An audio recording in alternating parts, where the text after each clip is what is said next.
Here's a message of importance to millions of people who are continually pale and washed out, weak and run down.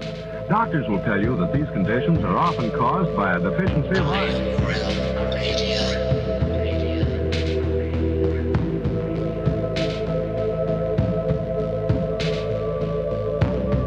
The iron you need to keep you physically fit and mentally alert.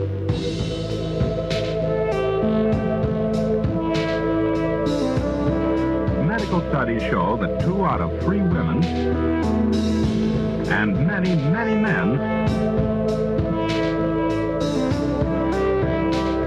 lack the daily iron your body requires in a form your body can easily use and put to work.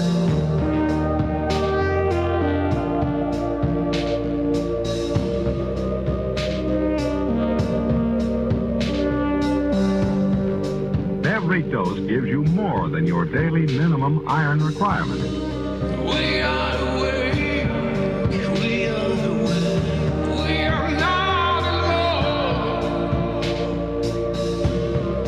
We are striving for more. So if you're not getting the iron your body needs,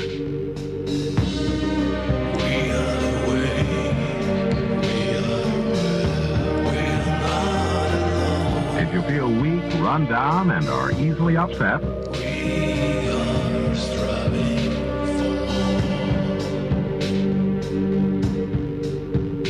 start taking iron today.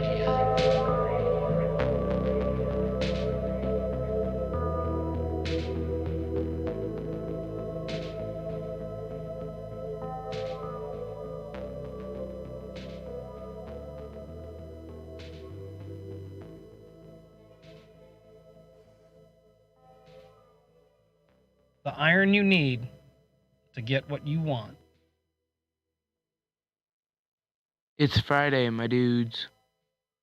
Thank God it's Friday. Yeah, TGIF, everybody. Welcome to Have No Sphere. This is the Iron Realm Media YouTube channel. My name is Josh Corey. And we've got an interesting show for you lined up. You know, I got off my lazy bum and actually scheduled a guest. We expect Brendan Daly to be popping in here just any moment.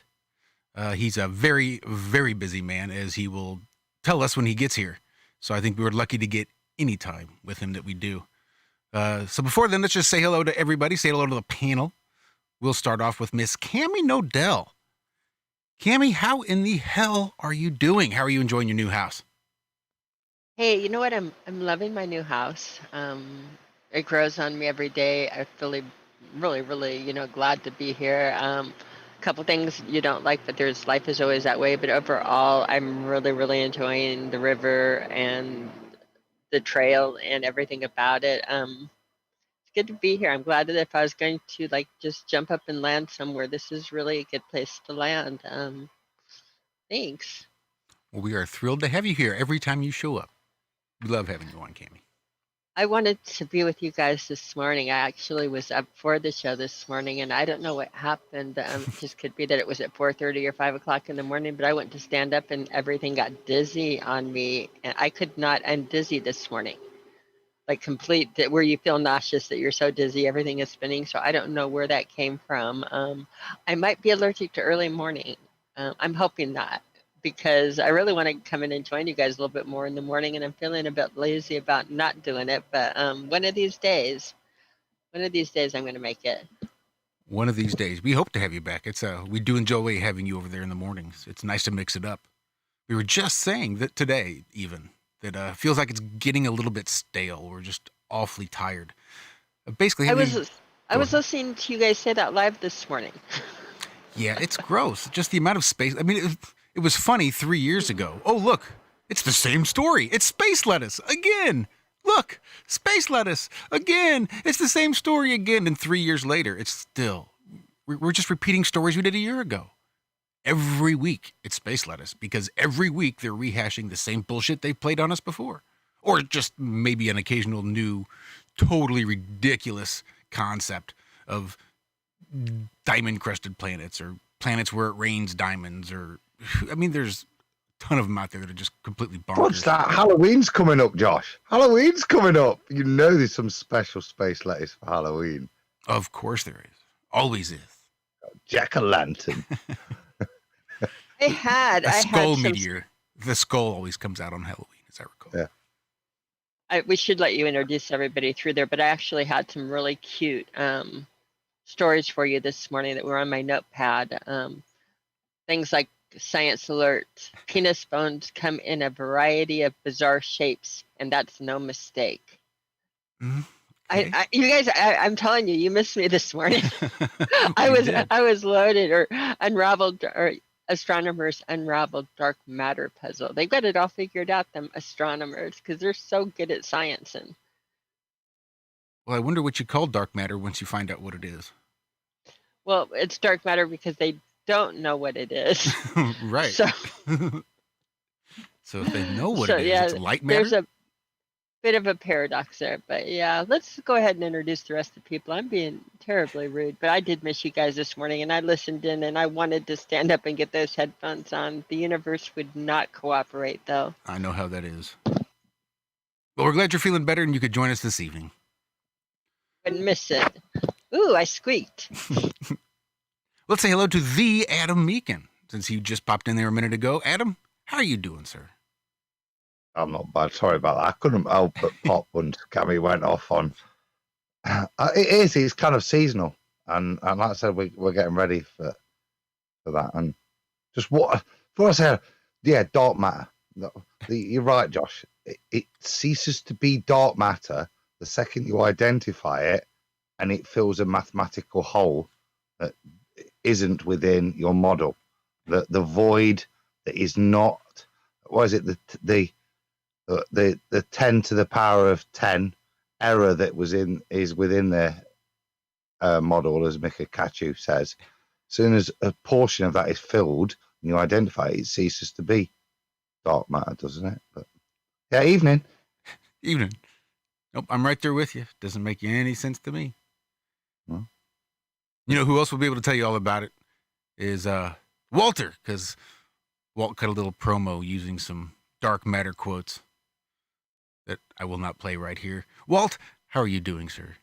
You can play it later. I don't mind at all. Good afternoon, Josh. Good afternoon, everyone here. I'm glad to be here. It is definitely Friday, my dudes. And we made it. Yes, Kimmy, disconcerting to hear about your dizzy spells. If anyone understands that one, I do. How often does this happen? Is this a new thing? Has it happened before? It's happened on and off my whole life. I wake up sometimes. It happens especially when I was pregnant. The dizzy and the nauseous spells, I was like a 24-hour, like almost sensation of it, but it really feels much the same. You try to get up, everything feels spinny and feels green, and I don't know. It's not anything that this is the first time it's happened, and Right. and again, with the symptoms like that, with doctors, it's not a I don't know. Well, I just think it's wondering, have you ever gone to an ear, nose, and throat guy? The only reason I asked, to get my surgery completed for my wreck, my arm and all that, I was having dizzy spells. Didn't know why. I'd had them off and on my whole life, just like you're talking about. Sometimes nauseous, sometimes not, sometimes debilitating, sometimes not. Had to go figure this out or they wouldn't do the surgery. Finally wound up in an ear, nose, and throat who diagnosed the Meniere's disease. So just, something out that you can maybe look into. It's definitely debilitating, without a doubt. So sorry to hear that. And is there anything they can do to fix it if I went through all of the tests enough to get it? There's a possibility. They do a Horridius procedure where they hold you down and inject saline into the ear to calm those crystals that are all a spin down. It works for a while, and then eventually it just kind of goes back into the spin if the right circumstances happen. So you've kind of just solved it for the situation, not for the issue. You know what I'm saying? More of the symptom being solved than the actual problem. So typical Right. medical procedures. And it sounds miserable, What but I I've heard. found is that I have these exercises I do when it gets so bad for me. I mean, it'll take me out for days sometimes, like the day of it happening and then the days after to recover. But Michelle found some little like exercises developed by an ear, nose, and throat lady who I'll send them to you just to see if you ever get in a situation where it just won't stop. Sounds like yours is pretty much hit and then you're going on for the rest of your day. But some of mine, I would go like hours, literally, just nonstop. Mine, I think it works the same with migraines as with these things. Is if I can somehow lull back into sleep and actually fall into a deep sleep and re-wake up, I can a lot of the times break it. Adjust it. But if you don't go to sleep, it just continually gets worse and worse and worse. It doesn't, so I've found like the best, and usually it's even like putting an ice pack on my head and just trying to clear your brain, meditate, and let yourself go out so you can wake up and start over again. I mean, knowing all, other things, Cammy, where you're at with other bits and bobs, I think if I was to lean on conventional medicine, it would be solely for the purpose of diagnosis or analysis, and certainly not just to know that's what it them is. for treatment. Right. I think see what they think's going off and balance that with everything else that's so positive. That maybe this is a side effect of that. It could just be readjusting to the altitude. I thought the same thing there, Adam, for sure. So, welcome to the show, by the way, Adam. Sorry. Hey, ask them what's going on. Cammy and I Cammy. monopolized it. We apologize. I just am concerned when It's the Walt and Cammy show. I love it. That's what your way I was going to come on is you missed me. You said you missed me. It's the special Walt and Cammy show. Bye, everybody. But Michelle's saying hey. She's saying hey too. So. Hey, Michelle. Michelle can be on our party show. I like Michelle. Yeah, that'll never happen on air. She'll hang out in corners off air, but she's not going to be on air. I can tell you. We can just set up a scrim. I can change your voice. I'm sure we could come up with all sorts of cool stuff. I was wondering though I've had these, I mean, they can be anything, but I wonder too, is my eye really, I'm starting to see a lot and it's turned on all of the time. And I could be a little bit disorientated from that. It's hard to say. Right. Trying to overcompensate. Probably so. Part of it too. Well, see, I thought that with the wreck, that the hitting and then getting T-bone in the same wreck, that might have caused whatever, and it could have made it worse that it just wouldn't stop, but it had really been a lifelong thing. I think my sister and my mom both have it and they've just never had it diagnosed, or she had it, whatever. We talked about that too, that she would have spells where she would just fall for no reason, just dizzy for no reason, so like, wow, you probably had this thing that I was diagnosed with all your life, and that's where it's kind of genetic possibly.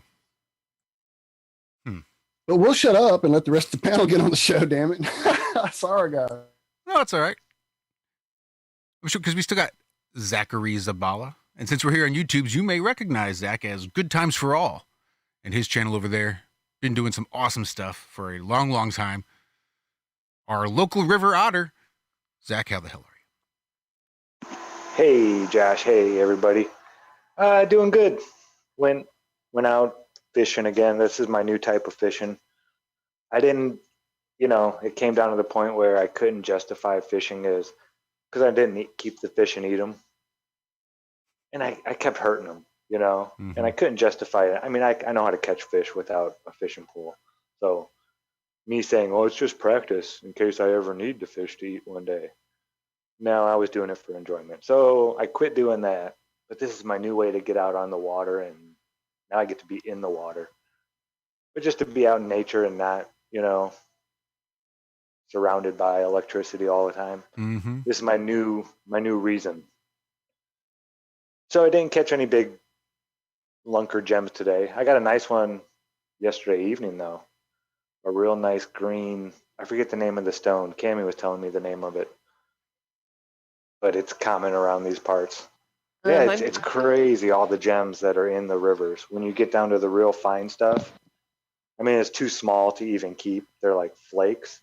But when you get down to that fine grain sand stuff, the real fine stuff, you look at it in the light and it looks like a rainbow. There's so many different colored crystals all throughout that real fine stuff that, you look on the beach. I bet it's at the beach too.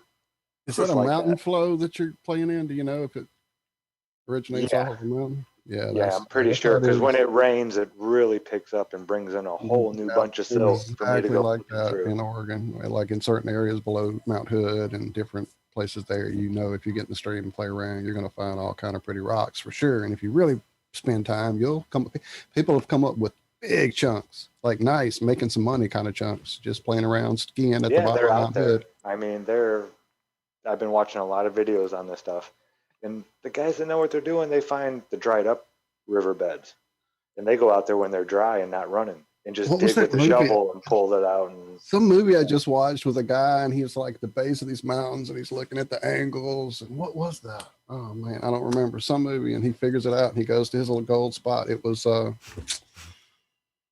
don't know. It feels like a Tarantino thing, but I don't think it was. yeah, there's definitely, I mean, it's all physics, really, how heavier objects flow in water and where they're going to fall, and where you look, where things, you know, when the river turns, where the heavy particles are going to float out of the stream of the water. Yeah, it's neat. It's something, you know, new to learn, get into.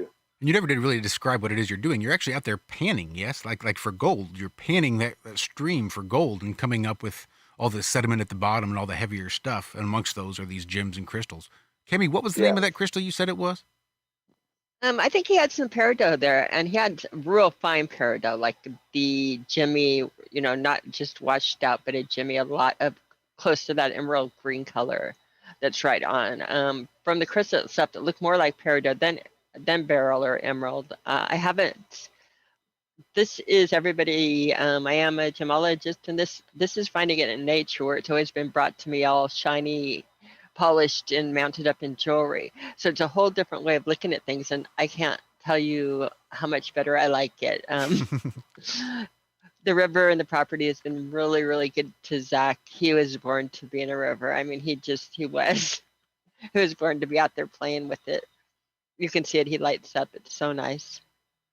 That's awesome. All right, well, I guess that's it. Oh, no, I'm just joking. We still have somebody there. Savage! Mr. John Savage. John, how's your week going? Hi, Josh. Hello, everyone listening. You know, I've been quite happy sat here listening to you all catch up. It's nice to hear you talk, all of it. And yeah, it's been a weird week. I don't know if you guys noticed, but I wasn't particularly talkative on Wednesday on our pre-show meeting and left reasonably abruptly. It was a downer of a week, just hearing bad stuff. So if you don't mind, I'd like to spend a couple of minutes just going over something that picked me up. And that would be, do you remember me saying, well, at least for a couple of months now, about speaking things into existence and the fact that I wanted someone to take the common law, yes, and sue someone in a private capacity, criminal capacity, and someone's doing it now in the UK, and I'm absolutely stoked. I don't know if anyone saw it, but I was watching an interview by our good friend and member of the family, whose name I've forgotten. Mark Devlin. That's the one. Mark Devlin. Just having a block there. And he was interviewing another person who I had the pleasure of meeting about 10 years ago, called Michael of Benicia, who runs a blog called thebenician.net. And he's an interesting chap. And like I say, I've known him from the law days, when he was challenging the mortgage companies, and he was several steps ahead of myself, who was doing the same, and that's why I went to meet him in Glastonbury and talk about this sort of stuff. But he's a man of his word. More credible than that, John, isn't he? As I remember from, because I have the same experience. Michael's one of the few that has had, even back in the day, declared himself a freeman of the land, to expunge himself of even dealing with this society, which is a big step. But yeah, he's a credible source for me, and I've yet to hear the Mark Devlin thing. I know you shared it with the other night, but I've heard his constitutional stuff. I assume it's linked to that. It's basically what he's doing is conducting the biggest private criminal prosecution in history, in legal history, and this is the words of QCs and barristers that he is in contact with and has actually employed for this purpose. So this shows that it's not just some crackpot, ye olde sounding document or whatever.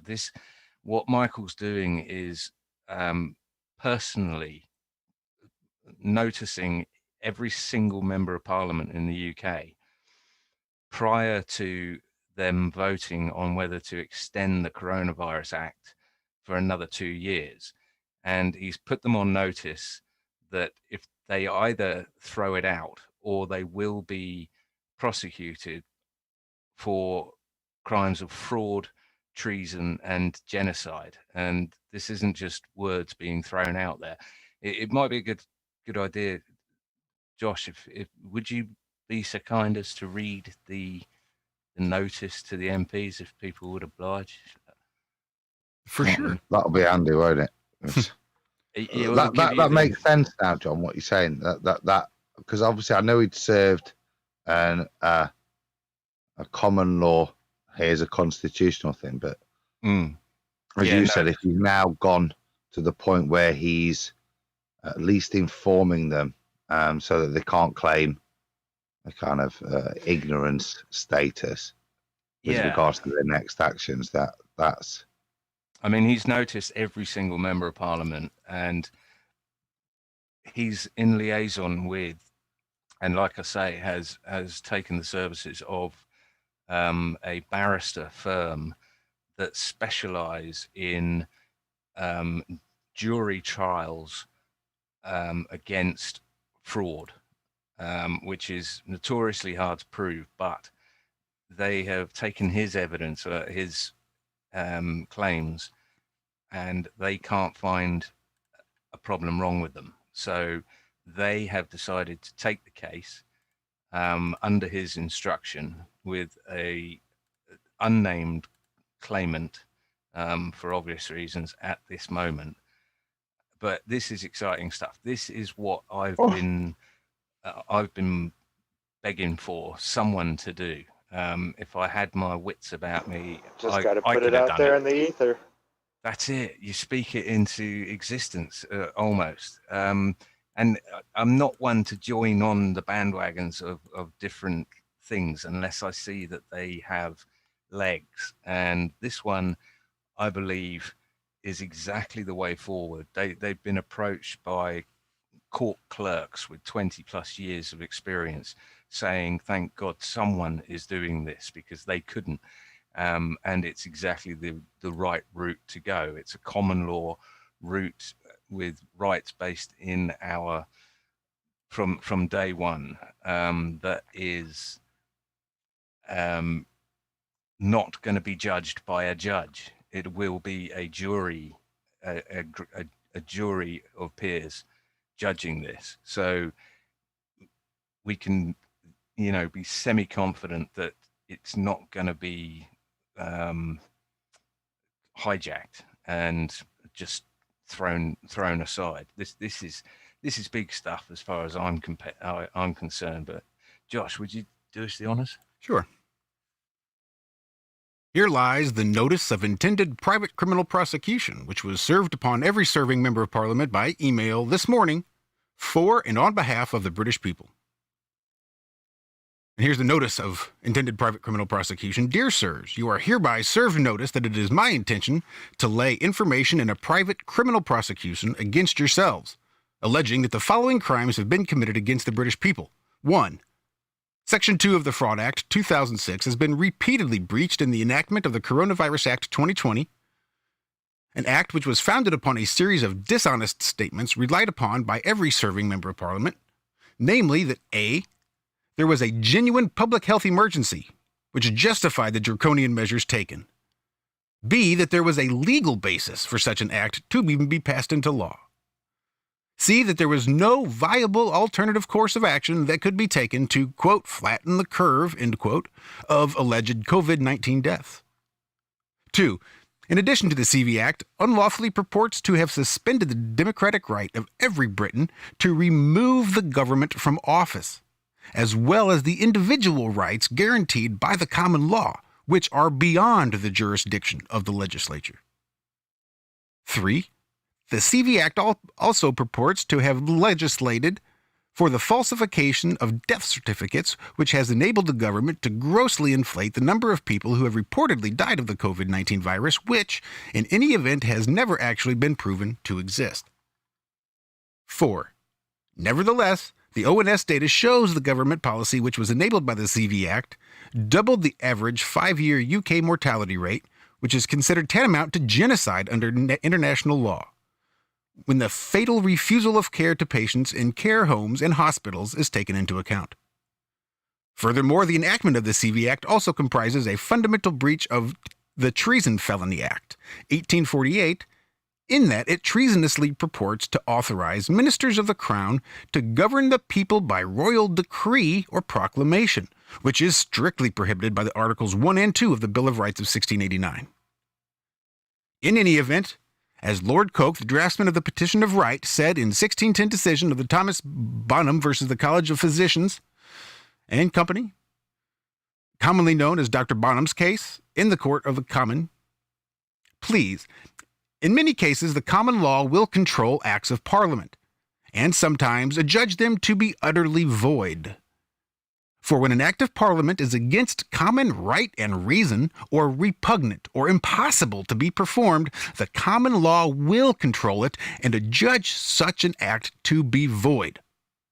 Should you collectively move to set aside the act which the common law adjudges to be repugnant, as well as void, ab initio, as per Dr. Bonham case, no later than midnight on 2/10/2020, this action will be suspended. However, in the event you fail to do so, for any reason whatsoever, a QC and legal team will be engaged to lay the information before a court of competent jurisdiction at the earliest opportunity, and the private counsel prosecution will commence.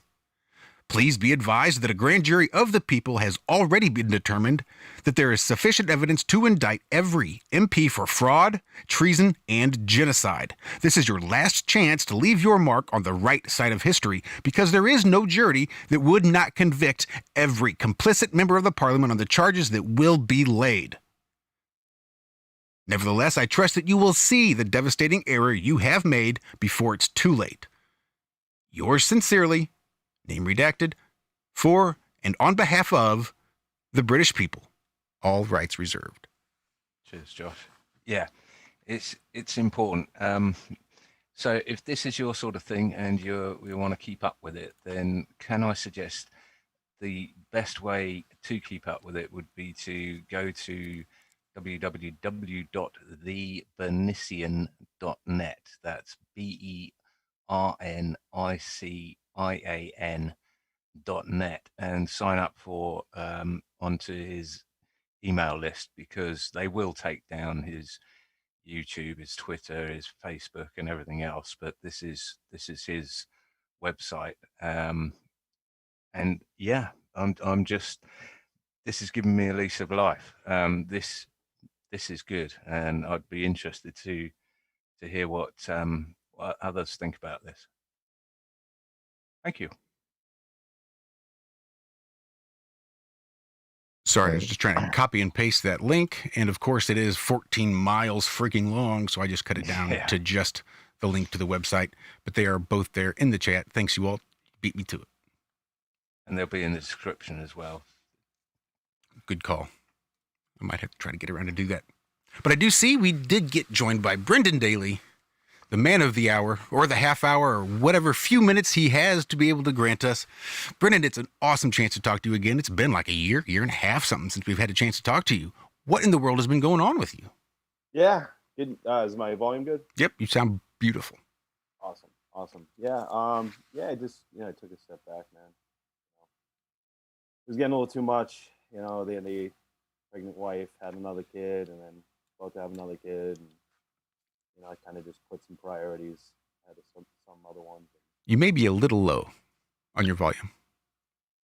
Sorry. I'm just watching my meter. How about now? Yeah, a bit quiet for me there, Brendan, but good to see you, mate. It's Adam here. I see those sideburns are getting longer and that beard's filling out, mate. Yeah, looking good. Too. I got the hair. Yeah, have you gone with the long hair as well? Love it, bro. I'm trying to pick up on the electromagnetic waves, some good energy. Do you not find you a bit more chilled with the long hair? Yeah, sometimes. Yeah, sometimes I do. Yeah. You throw on the beanie and it just, it fills it all in, That's it. Relaxation. That's all it's about. Long hair and relaxation, baby. It covers up Good the to little see you, thing. brother. Glad you're here. Thank you. Is my volume up a little bit now, or? Yeah, I think you're coming in much better. Yeah, the looks of it. Good. Welcome, Brandon. Good to have you back. Sounds like you've been pretty busy. Yeah, I've been busy. New dog. Babies due in like 3 weeks. Something like that. So November 3rd, whenever that is, that's coming up pretty soon. Yeah. So, yeah, I got a lot going on right now. So how many does that make for you total? Like 9? No, just 3. Huh? 3. For some reason, I thought you had more than, because you have a little one, right? A really young one. Am I right on that? Yeah. It's all 2 years apart, but we're done. That's the final kid. The army's built. The army's built. Go. I was going to say that's one way. You take some time off because when you can't convert the masses, you just take a step back and you just breed some flat earthers. Yeah. If you can't convince them, man, you might as well make them, right? That's right. Exactly. Well, as long as you've put the ratio back over 2, then we're not in depopulation mode. So you're doing your bit. I'm trying. Yeah, that's basically just kind of taken over, lately. And you guys brought me out of retirement tonight, so congratulations. Oh, well, look at that. Welcome back. Yeah, first people to get me on the air, and like it might even been you guys last. It was a long time ago. Wow. So, yeah. Well, that's exciting. I had no idea. Yeah. Well, what's been keeping your conspiracy mind tweaked while you've been away, man? I know it can't all be FE. What else you been looking at? I just kind of feel like everything we've been saying for years it's all kind of coming true now. You know what I mean? And so I kind of don't think too much about it. But I also, it's everywhere you go now. It's on everybody's face now, so it's like, it's like the free trial of the New World Order is happening right now. And, it's like you've been vindicated. Right? It's like you've been vindicated, isn't it? And it's like, well, I tried. Now it's your turn to wake up. Yeah. It's kind of like, I did my best, you know what I mean? I did my best, and I, had the pleasure in waking up so many people and being around so many, smart people and stuff. And, I don't think it's over with me and doing stuff. But, it's like I'm still sitting on all that footage from the documentary and stuff. I mean, hours and hours and hours of footage, you know what I mean? And, I want to see where everything plans out. We never really knew which direction we wanted to go with it, but it's funny leaving it to God and just kind of like, just putting it away out of our minds for a little bit. It started to make more sense on what we could do with it and stuff like that. And then we're trying to work out those kinks and stuff. And then this, stupid scamdemic hit, and it's just, I'm becoming a hippie now. It's the way to do it. Peace and love. It's all about the peace and love, man. Mm-hmm. And I mean, I did get into a fight over a mask at a comedy show. So it's not all peace and love. There's still some war out there. Well, sometimes love hurts. Yeah, it definitely hurt him that night. Yeah, no, that's just people are aggressive now and stuff, and outdoors. I'm not. I had somebody, physically come up to me and try to put a mask, make me wear a mask the way they wanted to, and like physically, and it didn't really work out too good for him, but I made it home safe that night. That's all that matters. That's scary, and there's people freaking out from both sides, just getting militant about either way. You cannot wear a mask. You should not be wearing a mask. I've seen people freaking out on YouTube because other people are wearing masks. And then I watch videos freaking out because people aren't wearing masks. Yeah. Yep. You've seen it both. I shook somebody's hand today. Some lady actually shook my hand at the pet store. We just had an awesome conversation. We were first talking about my dog, and then, she saw I didn't have a mask on. She just kind of ripped it off her face and was like, the conversation just opened up until we started talking for about a half hour, and we're inside the pet store too. And at the end of the conversation, she reached out, she shook my hand, she became my friend on Facebook and stuff. And, she's like, do you mind if I have your Facebook? And I was like, nah, you don't want to see the shit I post about it. You'll think I'm crazy. Because she wants me to train her dog. I'm like, if you see the shit I post, you won't want me to train your dog. And, she's like, no, I like it. Conspiracy. That's awesome. She's like, let me see it. And he'll catch a ball. He'll catch a ball. Yeah. Oh, he'll tear a ball up. He'll tear a ball right up. On that note, a shout out to Brian Staveley, who earlier in the week posted a video of how he's dealing with the mask situation on the numerous flights he seems to take. That man is like 10 for 10 flights. He's doing well. He's doing well. Awesome. And it's a lesson in how to say no, basically. So yeah, shout out to him. Hey, I didn't hear you. You blocked out on my end. We were shouting out Brian Staveley and his travels. Oh, okay. And his, Brian, yeah. Yeah, and his ability to get, was it 10 planes? I think 10 different flights he's gone on without even carrying a mask, let alone not wearing it. Just didn't have it. Just not going to wear it. And has not had any real issues. No problem. I mean, well, he'll take it all the way. He'll speak to their supervisor. The supervisor will get the airport doctor. He's spoken to the airport doctor on the phone, and he said, what's the problem? He just said it's respiratory issues. He said, yeah, no worries. He had another one. They went up and he said, I can't wear a mask, respiratory issues, etc. And they wrote his name on the back of a serviette and said, yep, no problem. So it's officially documented, so it's all good. And look, I stand corrected. The balls. I'm being corrected here in chat even. 13 confirmed. Yep. 13 of 13 flights that he's made with no masks. Lucky 13. Lucky 13. And this is at a time when people are saying, look, there is no chance you're getting on this plane without a mask. Some jackass doesn't think you're wearing your mask properly and is going to feel the need to go hands-on and adjust it for you.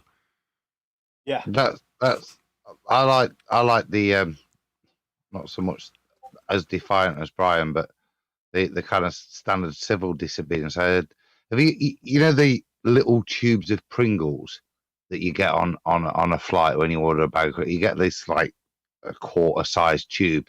It's not a proper full tube of Pringles. There was a bloke that made one of those last for a full 2.5 hour flight as he slowly ate his Pringles so he didn't have to wear his mask for any of it, That's what David Weiss does. He eats sunflower seeds. So he's just one seed at a time. And he sips his water and just eats one seed at a time. Quality. Yeah. It just takes people to say no.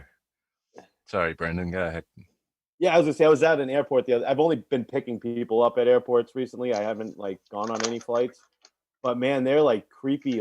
It feels like, I'm talking Logan Airport in Boston. That's got to be one of the busiest in the country. You know what I mean? And I went in there and nobody. I looked all the way down, and this was at 5 o'clock in the afternoon on a Friday or a Thursday. It was the end of a week, and there was literally nobody inside the building. It was, there was still some flights and some people around, but it was almost like a ghost town. It just seemed like so the energy, just everything is so weird right now. And I got out of Massachusetts as fast as I could. Got back up in the I don't think I've been on a plane for probably at least 5 years now. The last time I got on a plane, I was threatened with arrest because I had a packet of cheese in my pocket that I took from the plane. And this was in Sydney Airport or Brisbane, I can't remember which. But yeah, a packet of cheese. I was told that you can get arrested for that, and I was like, yeah, right. And he's like, don't laugh, I'm serious. I could arrest you right now for that packet of cheese in your pocket. Wow. And I was like, yeah, okay, fuck travel, bye.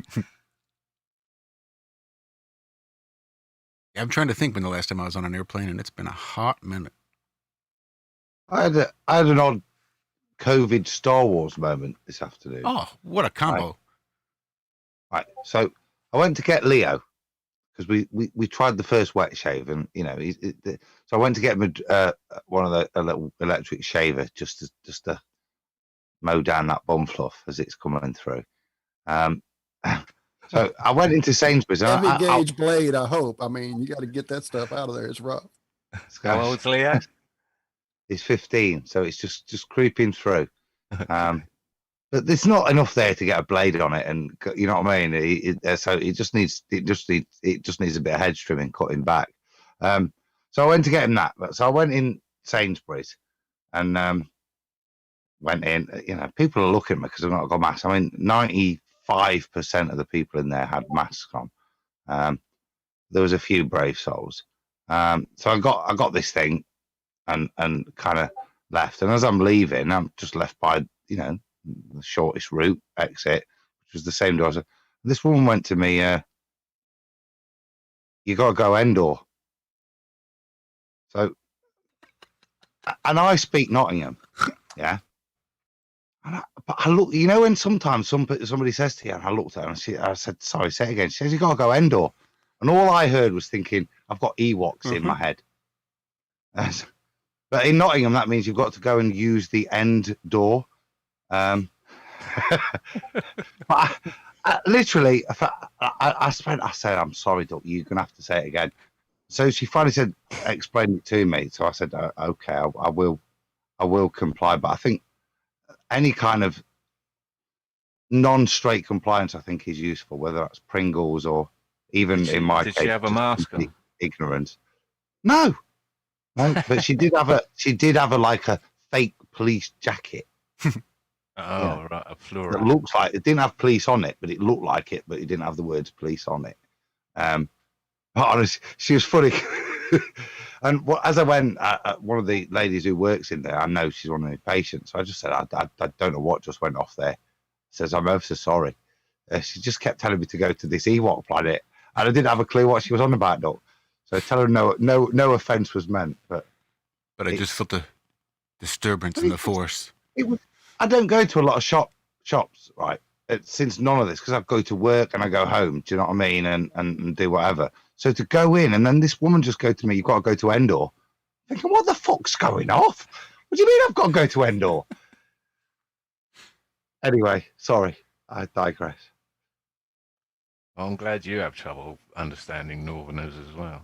I'm having trouble understanding the new reality we're in, mate, where it's reasonable when you're walking past people with reasonable social distancing that you've got to be asked to go round another foot that way, round that exit, that actually somebody feels it's appropriate to prevent other people dying to tell me that. That's the sad world we're in, the world of Karenism. Whatever it is, that's the world they've been building for a long time. Now, the Karenism has been empowered with masks, as Brendan said, someone trying to shove it on. But that empowerment has been built over the past 20 years of empowering. What do we have for a all male? The political Karen? correctness and all the you can't offend anybody, and let's not have comedy any fucking more. And that ability to shove a mask in a hairy ass bloke's face like Brendan's, to have the balls I thought and the the same audacity. thing. I'm like, who's got balls like that to go ahead? That's not been built out of fear of COVID. That's been built out of righteous self-justice. That's your first time taking a drink. That's too much liquid courage. That's Poor Bar decision there, making right there. Bar there.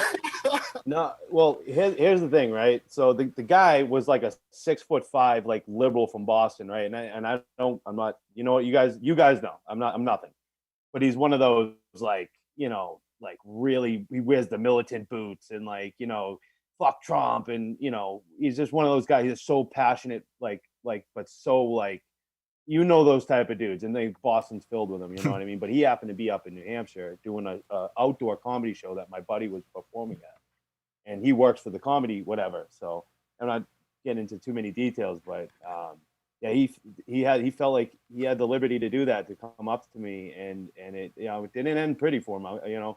And the cops even came, and I'm sitting in my car ready to leave, and they came over, and I'm like, yeah, this guy from Boston over here got all crazy trying to grab my face over a mask. So I, you know, whatever, and you know, I'm leaving. You hit the nail on the head there, Brendan. He felt like he had the liberty to do that. That's the point I'm making. That he felt empowered enough that he should be doing that, and it was his socially responsible thing to go up and muzzle you. Yeah, threatening way too. Like a fighting way. Like I could see him. Before he did it, he tied his boots up real tight and shit. I'm like, is this motherfucker stupid? Like I don't like. He's gonna make so much noise when he hits the ground. Like what? I mean, like, and he had the balls. He had the balls to do it. And yeah, I guess after that happened, you know, I went easy. I didn't really want to hurt the guy, but he talked to my other friend, and he's like, I think I got out of that pretty easy after I felt what he did to me, and you know, he's like, I feel pretty safe. Like, you know, he felt like he got a gift from me, you know. But the funny thing is, I was trying to make is the cops came, and like, he's talking to me and stuff, and I just showed him the guy, and the cop looked up at him, and he's like, "What the fuck?" And because he's all up on top of this hill, like pacing back and forth, like every 10 feet, turning around. You know what I mean? I'm like, this fucking nutbag over here is going crazy over, you know. And people, I'm in New Hampshire right now, so we're pretty cool with it up here. I don't wear masks in any stores. You know, you see people with them on, because I'm in the southern part. Up north, nobody's wearing them. You know what I mean? But yeah, so like, I mean. He knew, you know what I mean? He knew, the cop was cool. He literally just goes, he's like, all right, man. You know, he's like, let me just go move my car so we can get you out of here. And I was like, no problem. And I have a 4Runner. So I literally drove down to where he was going to move his car. And I went up the side of the hill and down, gave him the thumbs up. He gave me the thumbs up, and, you know, we left. So, and I was, you know what I mean? Like, I had a couple drinks. I wasn't drunk, but you know what I mean? The cop could have been a way more, you know, harder on me. You know, I drove safely. I wasn't, you know, by any means drunk or anything like that. But it was literally the beginning of it, probably 15 minutes into a comedy show, and I was already fucking leaving there. You know, but you know, people are just getting way too aggressive. You're seeing it all over the place. You know, I'm still standing up for my right to breathe. You know, I think oxygen's a pretty cool thing. I've always been pretty passionate about it. You know, 37 years I've been using it. I'm gonna keep on that. Keep on my immune system. You know, I eat healthy. You know. So it's dangerous right there. You really got to be careful with how much you're taking in. It's a gateway drug, man. You get a little bit of oxygen. Next thing you know, you're shooting heroin, snorting coke off a hooker's ass. All sorts of weird stuff happens when you start with oxygen. Mm-hmm. I've got to admit, I'm addicted to that shit. I couldn't get it. I can't get off. I'm telling you, it's dangerous. I'll admit, I'm doing it right now. Jesus Christ. I know. What? While we're live on it? You're watching this at home, kids. Do not try this at home, kids. Fuck's sake, man. I'm not showing this Leo tomorrow. There's some meme in there. I haven't figured it out yet, but there's a meme. There's a meme in there somewhere. I'm still making memes and sending them out there, even though I got my new profile and stuff that's a lot smaller and stuff. I still sneak them in and stuff and let other people like do their things with them and stuff. You know. That's awesome. Yeah. I made a really good one today. Actually, I'll send it to you guys right now. I don't know if you can. Yeah, we can show it. For Pop sure. it in the chat here. Yeah. Hold on a second. You can show it. We'll just have to give you the power. I think you have the power to give the power. I'll I have the power. Who's got the power? Josh has got it right now. There you go. It's in your messenger. Oh, gotcha. It should be in your messenger any second now. There it is. Got it. So, Brendan, where do you see this going then? You're obviously, you came on, you're a little bit down. I can understand that. If someone tried to put a mask on me, it would, it wouldn't make my week or theirs. Where do you see this going from here? You've obviously got young kids, and you were right in the thick of it. And what is it? Hunker down time? Build a bunker? And yeah. I mean, me and my wife were. Oh, there's the meme right there. That just seems ridiculously stupid. People are. I mean, this is the world we're living in. So, on that hunker down thing, yeah, me and my wife we're looking up in the mountains right now. We're looking for like 100 acres of land, and we're going to start a nice home and stuff up there. And what I'm worried about in West Virginia, it's cheap. Yeah. No, we're looking in some pretty no man lands, you could call them, and I'm not. This I feel more was a psychological event, but what I'm worried about is the 9 months, soon to be 10 to 11 months. When the sixth season comes, November, December, or whatever. All these people have been lowering their immunity for, 8 to 12, sometimes 15 hours a day, 6-7 days a week. And so your body it's adjusted to fighting off a toxic, air all day. So even when you come home and you give yourself a break and you take your mask off, your body's still like, what the fuck was going on there? And it's, okay, now you're getting a little bit of oxygen, but your levels, everything is dropped in your body to fight that. And then you go back to work the next day. Some people even doing it straight in the morning. As soon as they leave their house, they got a mask on and they drive in their cars. I'm sure you guys have, we all seen them, Dude, I see them on bikes. I see them jogging along. Running, everything. So, a lot of these people's immunities, and I'm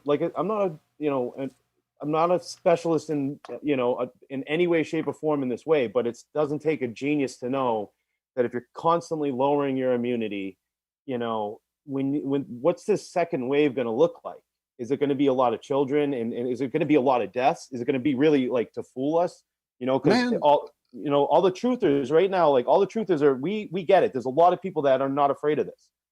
What if the second one is real, and then all the people that are going to think the same thing? Oh, here's the hoax again, and they go out and boom, now they're actually dealing with something serious. What if the second wave is just to get the people that have been lowering their immunity for the last 10 months? The second wave has a huge consequence either way, in my opinion. Just the regular flu season is going to have consequence when it really hits fully here in a month or so. So, I mean, this isn't the first push to fuck our immune system up, though.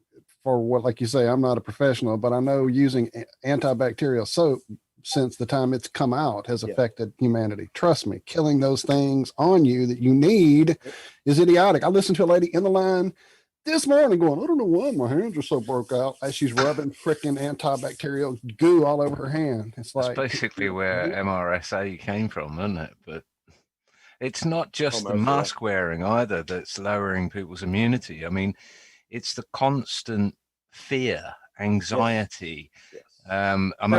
Stress is one of the biggest killers out there, and it will cause heart attacks and strokes and high blood pressure and cholesterol, etc., etc.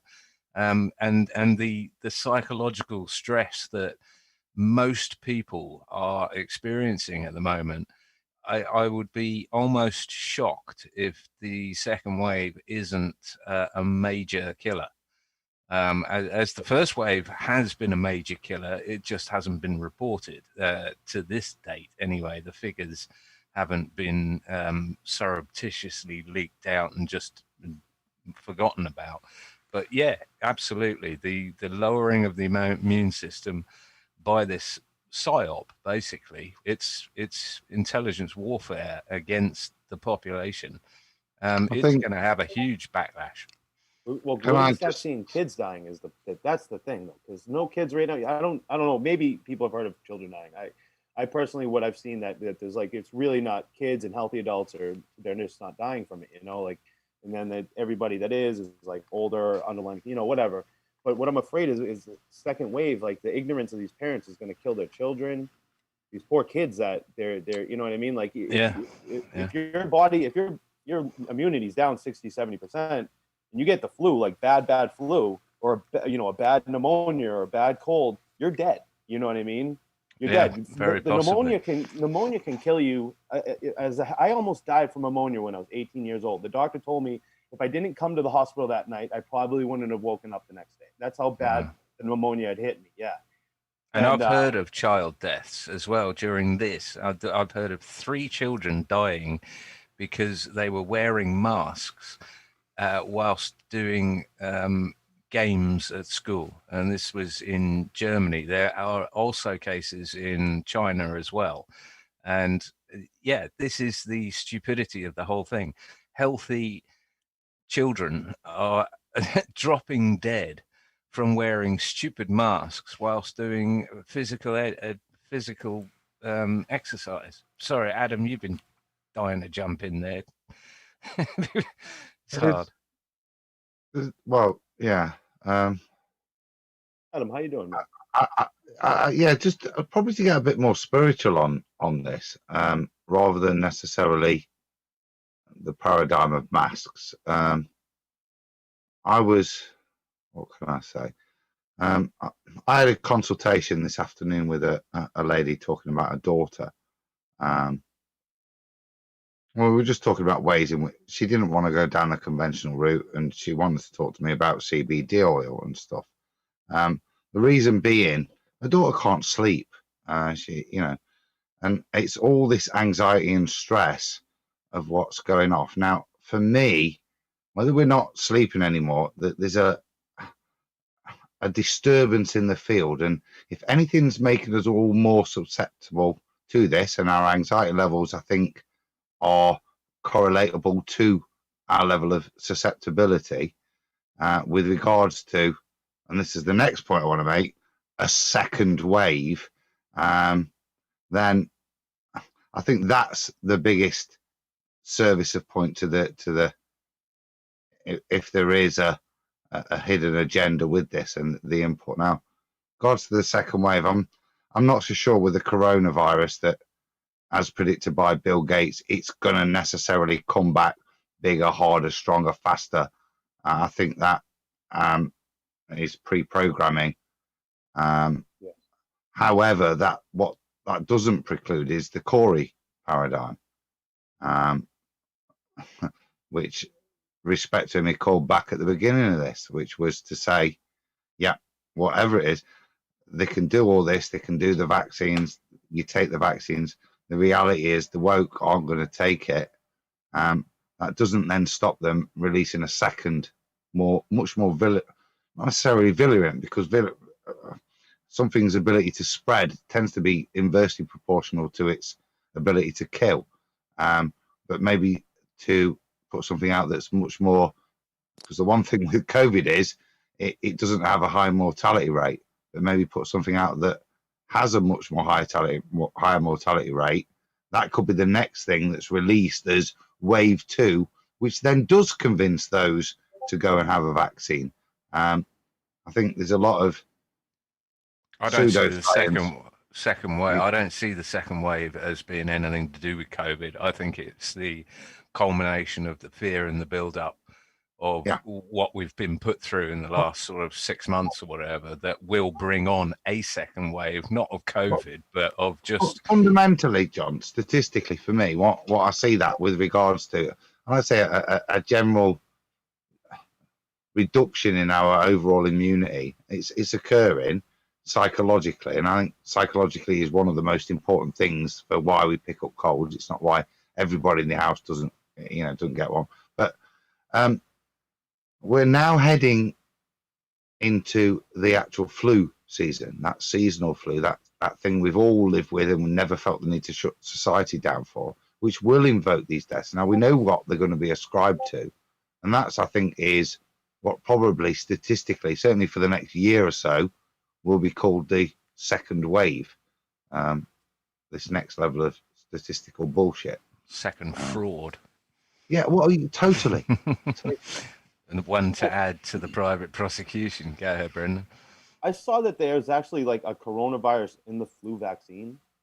So, I mean, and I don't know. That was the first time I heard about it. but it seemed like a pretty educated thing I was looking at, but there's like something to do with the actual coronavirus inside of the flu vaccine. So that like Well, everybody that gets the flu vaccine coronavirus has never actually been isolated. So if someone says that there is coronavirus in the flu vaccine, then it's that. How can they prove that if they've never isolated it via Koch's postulates? Well, is what I'm talking about. I think it's something that shows up or something that is like related to it, that's part of it or something like that. Not, hang on a second, I'm getting a. Well, I wouldn't be bothered. Whilst you mentioned Koch's postulate there, John, that's the important. Koch's postulate is designed and is only really, in any practical sense, applicable to bacteria. Okay, something that it's never been. I think you mentioned it ages ago, John. With the AIDS case, it's never been demonstrated in any sense in terms of from a virology point of view. Koch's postulate, which is to basically take a sick person, identify the sick bacterium, isolate it, grow it, culture it, inject it into somebody, get them sick, take it out, and confirm it's the same thing. That's Koch's postulate. We're not even in stage one with regards to virology. No. All we ever see is infected human cells. The best we could, with regards to the ideology of Koch's postulate, with regards to virology, is to identify the human cell that's producing, as the moment we call exosomes, all of these secondary products that we see a dysfunction in cell produce. The only thing we could call a virus is that dysfunctioning cell.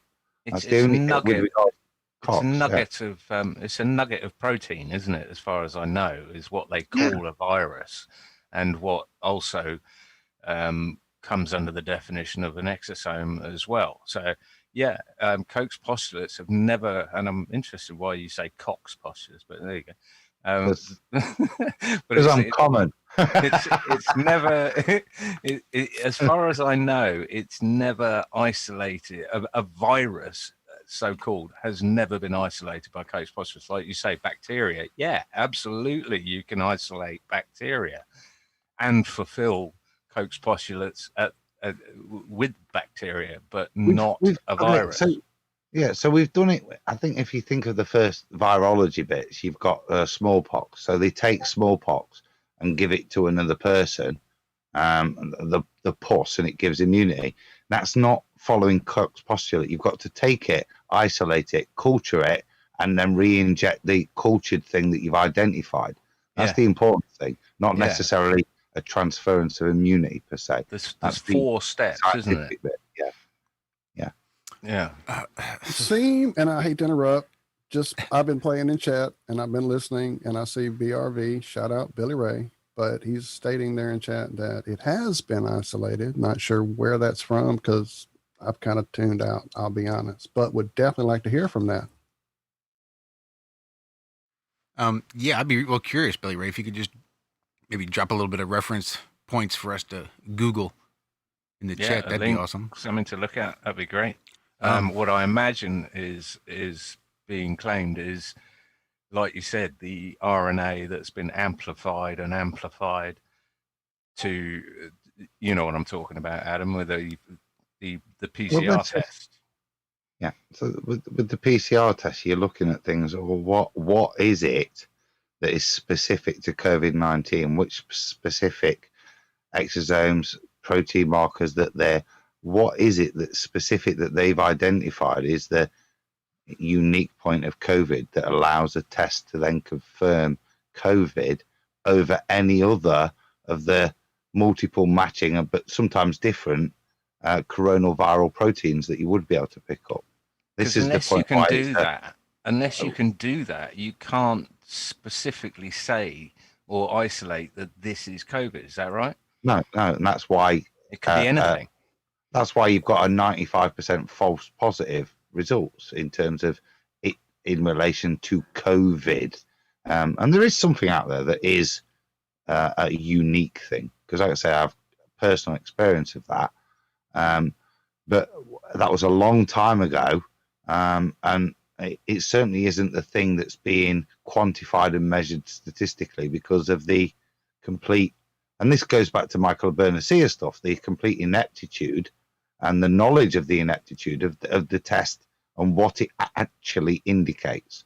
Even by Because what its it doesn't inventor. indicate is that somebody's got COVID-19. Certainly a PCR, an antibody test may do, and I'm yet to see any detailed stuff. And I've been asking again for that from the start. I'm yet to see how they've identified, even with regards to Regeneron and its monoclonal synthetic antibody production. I'm yet to see where the identifying component that makes it COVID-19 specific is there. It's yet to be lauded from the rooftops, which you think it would be, considering it's such a scientific breakthrough.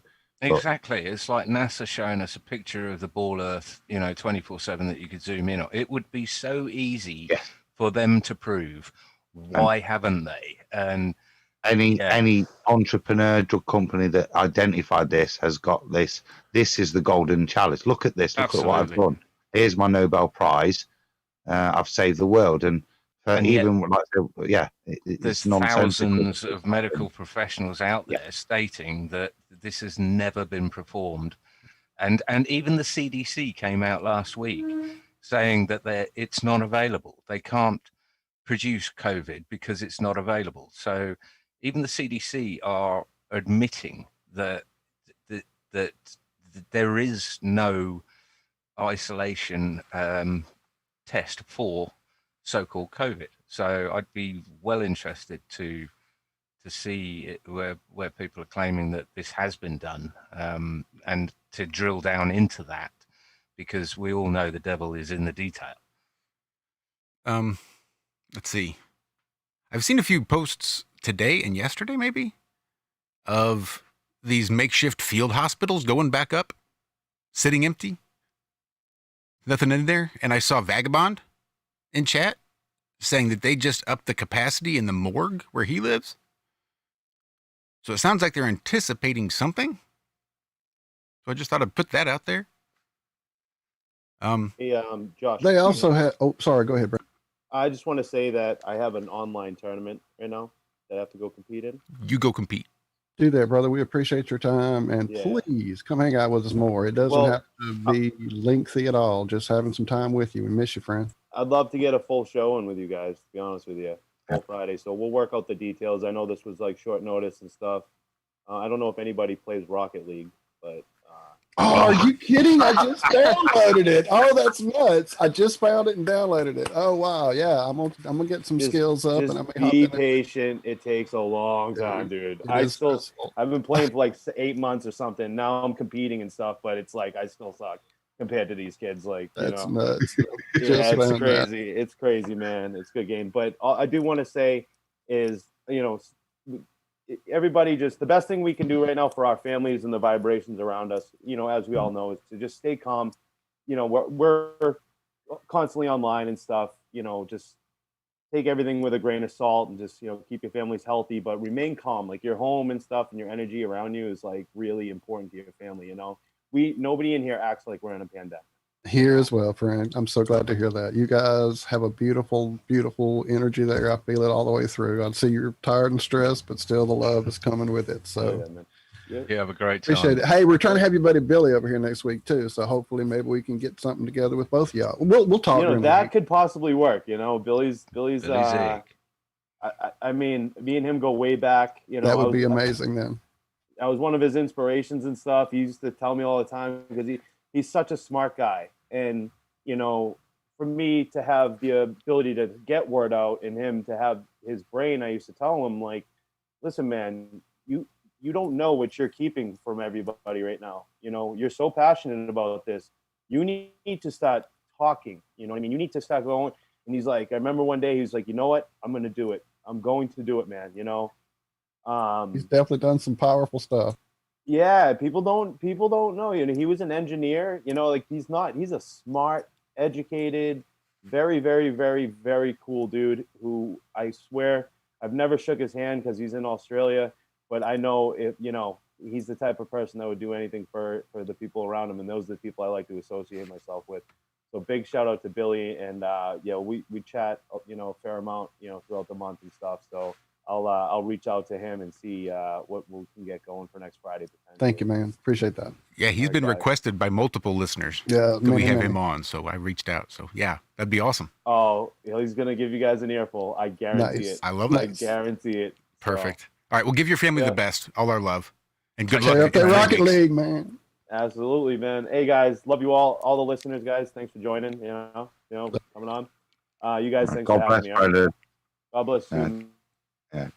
Good to speak to you, mate. Thanks so much. Take it easy. Awesome. That is awesome.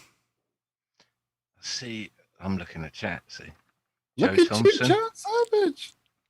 Joe Thompson there, wishing that he had someone. He's watched film after film after film of Flat Earth, wishing he had someone there that he could just ask the questions that he has. I think that's a about female Flat Earth. Joe. Interesting. You got a male Joe and I got a female Joe. I got a female Joe out of that too. See, there you go. We got the same vibe on that one, Josh. No E usually implies female in my book. So yeah, but yeah, but definitely, Joe. Welcome to hang out and come more often and be here with us. I was going to say, call family. in. Yeah, I can open up the flatline for you, Joe. You can just call in if you want, or I can drop you a link if you want to email us at ironrealmmedia@gmail.com. Just shoot us an email, and I will reply to that email with a Zoom link. If you want, you can just pop in. And I also, sorry. Nope, you go right ahead because I think you were going to cover my next. Yep, I also see Lucas is now hanging in chat saying he can come on and pop on, discuss some interesting things. I don't even want to spoil. So yeah, I mean, we have potential show stuff now, even though Brendan has come and gone. It was good to see him again, though, wasn't it? Oh, it yeah. was really good to see him again. It's been a long time, and it's good that we were his comeback show. That was cool. That he He hung out with us. looked pretty jaded. He looked to start with, but I could feel the vibe increasing throughout his appearance. But yeah, good stuff. Good stuff. Definitely. So I can hear bells and pings and all right. sorts going on. And is that Lucas? It is Lucas. Welcome, sir. How are you? I think you've muted up. Yeah, you may have come in muted. You have to unmute. And you may have come in without joining with audio, and that's a thing we do Hi. here. There he is. Hey, There he is. Welcome back. Welcome from Melbourne. Hey, Lucas. All right. Lucas. Hi, how you going? Thanks for having me. Doing well. It's a shame your mate Rob couldn't join us. Yeah. Would be good to talk to another fellow Flat Earth Aussie. Well, he might be listening. You never know. I think there's like 3, right? Right, 3. Yeah. Rob, Lucas, and Billy. Yeah. That's it. So what's news in your world, Lucas? What's madness? Is there madness on your doorstep? You're outside of Melbourne, really, aren't you? Yeah, I'm about 4 hours away from Melbourne. Right, that's far enough. It's good distance. So here's, I don't know, it's only in a small town, so it's pretty quiet. Yeah, there's still a lot of people wearing masks and that, but I rarely leave the house. I've got the garden, so I've just been flat out planting tomatoes and weeding, and yeah, so it's because basically Australia's just gone through the flu season, haven't they? Didn't you all die? Yeah, I'm pretty sure at least 90% of us did. Yeah, sure. Yeah. 90. That's a really good point, John. The way in which the flu vaccination for the Western world is developed is they take a lucky dip on what they think is the most prevalent, the most likely to predominate worldwide, based on what happens in Australasia in that area, based on their winter, and then they project the following flu vaccine based on what they think is the most predominant virulent strain. Well, that time travel So does you guys are clearly the other side, so it should be reflecting a 6-month differential to us, even in relation to COVID, surely, as it's a coronal. And they're half dead, all of them. There are only 200,000 people left in Australia now, at least. They've given up more of their rights than we have. That's the worrying thing already. I mean, that's what they claim to do with their flu vaccines, is they take a bit of this and they do bullshit. They just make it up as they go along and flog it on. I'm not. I couldn't argue with that.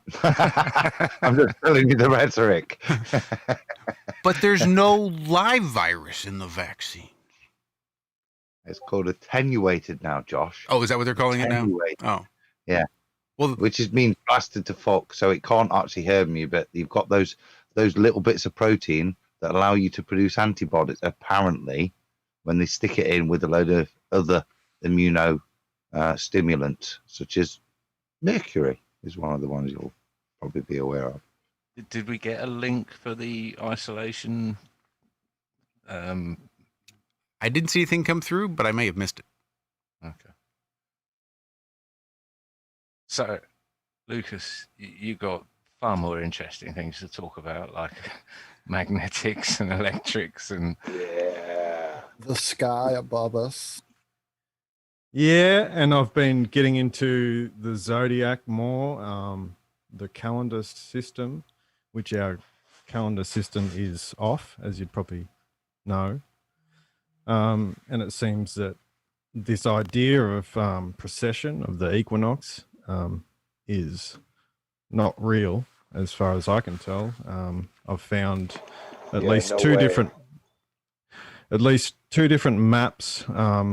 And if you try and look for all these different zodiac, sky maps and things, they all look like they come out of the same place.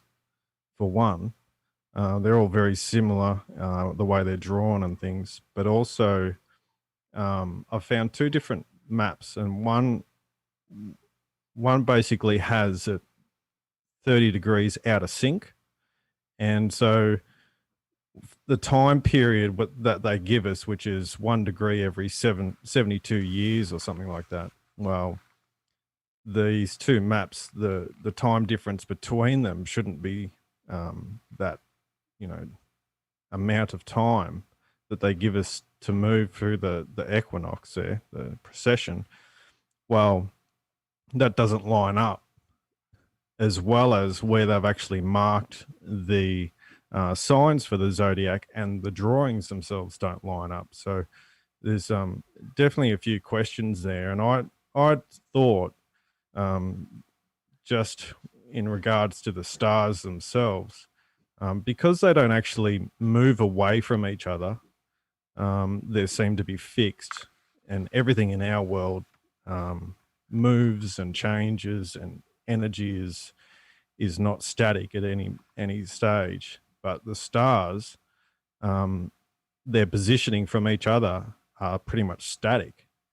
So the only thing I can think of is that the actual sun is dictating, or sort of reflecting, maybe something to do with sort of Kami's, mirror dome type thing, where the sun actually dictates this movement of the stars. So that's what I'd thought. But I could be wrong. But it was just one way of viewing it, that we're not actually seeing the stars themselves. We're sort of seeing a reflection of something. So anyway, that's what I'd thought. And so when you put the calendar system back to where it should be, where Aries is the start of the zodiac, then a lot of these older mythologies start to make more sense.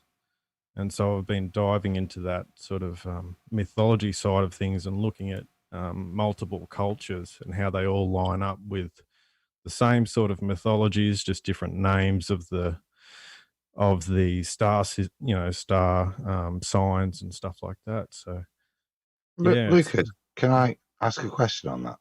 Yeah. I appreciate the point. I suppose if you go back to looking at the ages, the aeons that are associated, so in terms of Taurus, the time zodiacally, you've got all of the prehistory ascribed to that with bull mythology, cows, Hindus, all that. Are you saying then that those times are shortened, elongated based on discrepancy of precession. Is that what you? Well, I'm saying that basically, I'm saying that precession doesn't actually happen, and that's No, sort not of at all. part of the it's part of the globe lie in my mind, and that really does hide a lot of information, because the mythologies, a lot of them, what they'll do is they'll say personify the sun, personify the moon, personify certain star systems. Say Taurus um, is Nandi in Hindu, and Chandra is the moon, and all these different things. And basically, what they would do, they'd write stories, and these personifications would have conversations or have different interactions, and they're energetic interactions in the mythology, so they can tell you um, the when this certain events occurring, where the moon is, and what season it is. So what it is a layering of information, and we don't really do it so much now. But if you sort of understand some of the psychology of, say, memorizing things, then it starts to make sense, because when you memorize something, you create um, outlandish stories that it actually sticks in your brain. And so you can actually create visual images to follow a path in your mind, and a sequence of events. And that actually gives you a lot of information. Say the image of a god with 3 heads, 4 arms, and things like that. Well, within that is actually codings of, mathematics. And if he's holding, say, a certain symbol, then you know that it represents a certain thing. And it's just a way of conveying a huge amount of information in one story. It's a lot different. So, getting back to this Totally different procession. style of writing. But that's kind of like how they would tell their stories back then. Yeah, so you have basically a parable, and in that parable tells you stuff about the season, what you do in that time period. It tells you huge amounts of information, and because they've changed the way we see procession, and and things are out of sync in our calendars, well, we no longer understand what these interactions are, and where the conversations are actually happening. So what I've been trying to do is, well, I know for one that they used a 360-day calendar plus 5 days that were sort of separated, right? So they took 5 days out of the calendar to make it even 360 days. Now, the reason for that is because you can divide it up really easily. And the other reason for that is because you can map with it, and you can do a mapping. And part of our mapping system is through nautical miles. And nautical miles is a 360-degree circle. It's based on the time period. So 24 one knot is going somewhere in 1 hour.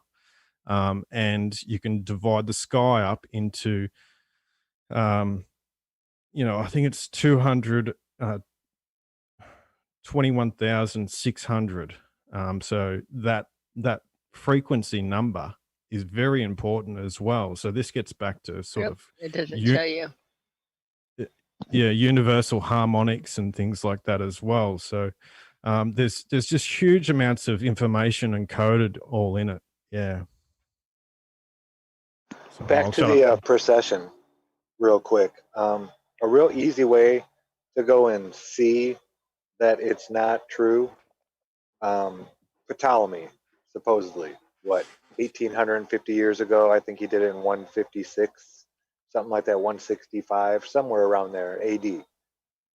He named the pole star, the North Star, Stella Polaris, which translates from Latin, the pole star. That's what it means. Now, in his time, if precession were real, there would have been so many other stars that would have been closer to the pole and Polaris would have been nowhere near it. It would have been making a big arcing loop in the sky. There is no way you would have named it the pole star. In that 1800 years, I forget how many, I think it's maybe 27 degrees it should have precessed. And that's a huge amount in the sky. I totally agree with you, Jack. And it just makes no sense at all. Pole star has always been the pole star. Yeah, extend that way past 1800 for all of recorded history.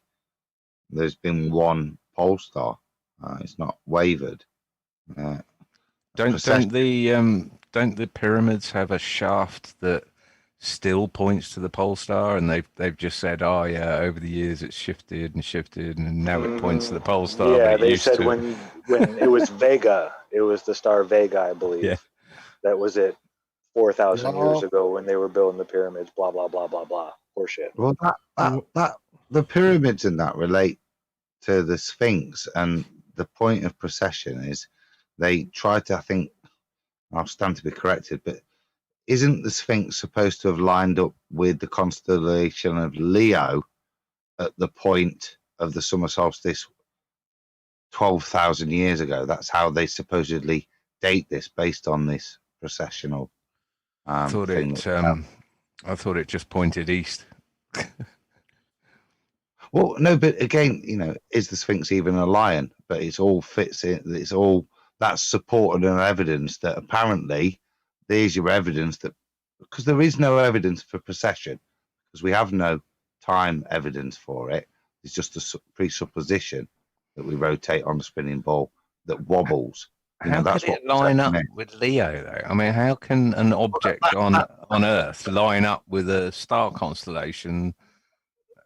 That's the point I'm making, that's one of the more best bits of evidence, for historical evidence for precession, because it is, first and foremost, it's a ball-based theology. It's based upon, like I say, a rotating ball that isn't quite rotating, it's slightly wobbling like a top. That's what the precession is. Yeah. So, I mean, I can understand the pyramids being laid out in such a way as though they recreate the belt of Orion. I mean, I can see that because that's three objects, but the Sphinx, as far as I can see, just points east, and that was that would be pretty obvious on a flat or a ball. But yeah, I don't know, and I don't think the Sphinx head is what it originally was at all. Well, yeah, Martin was showing pictures of the Sphinx where there was it was on top of a building. It wasn't sitting on the ground.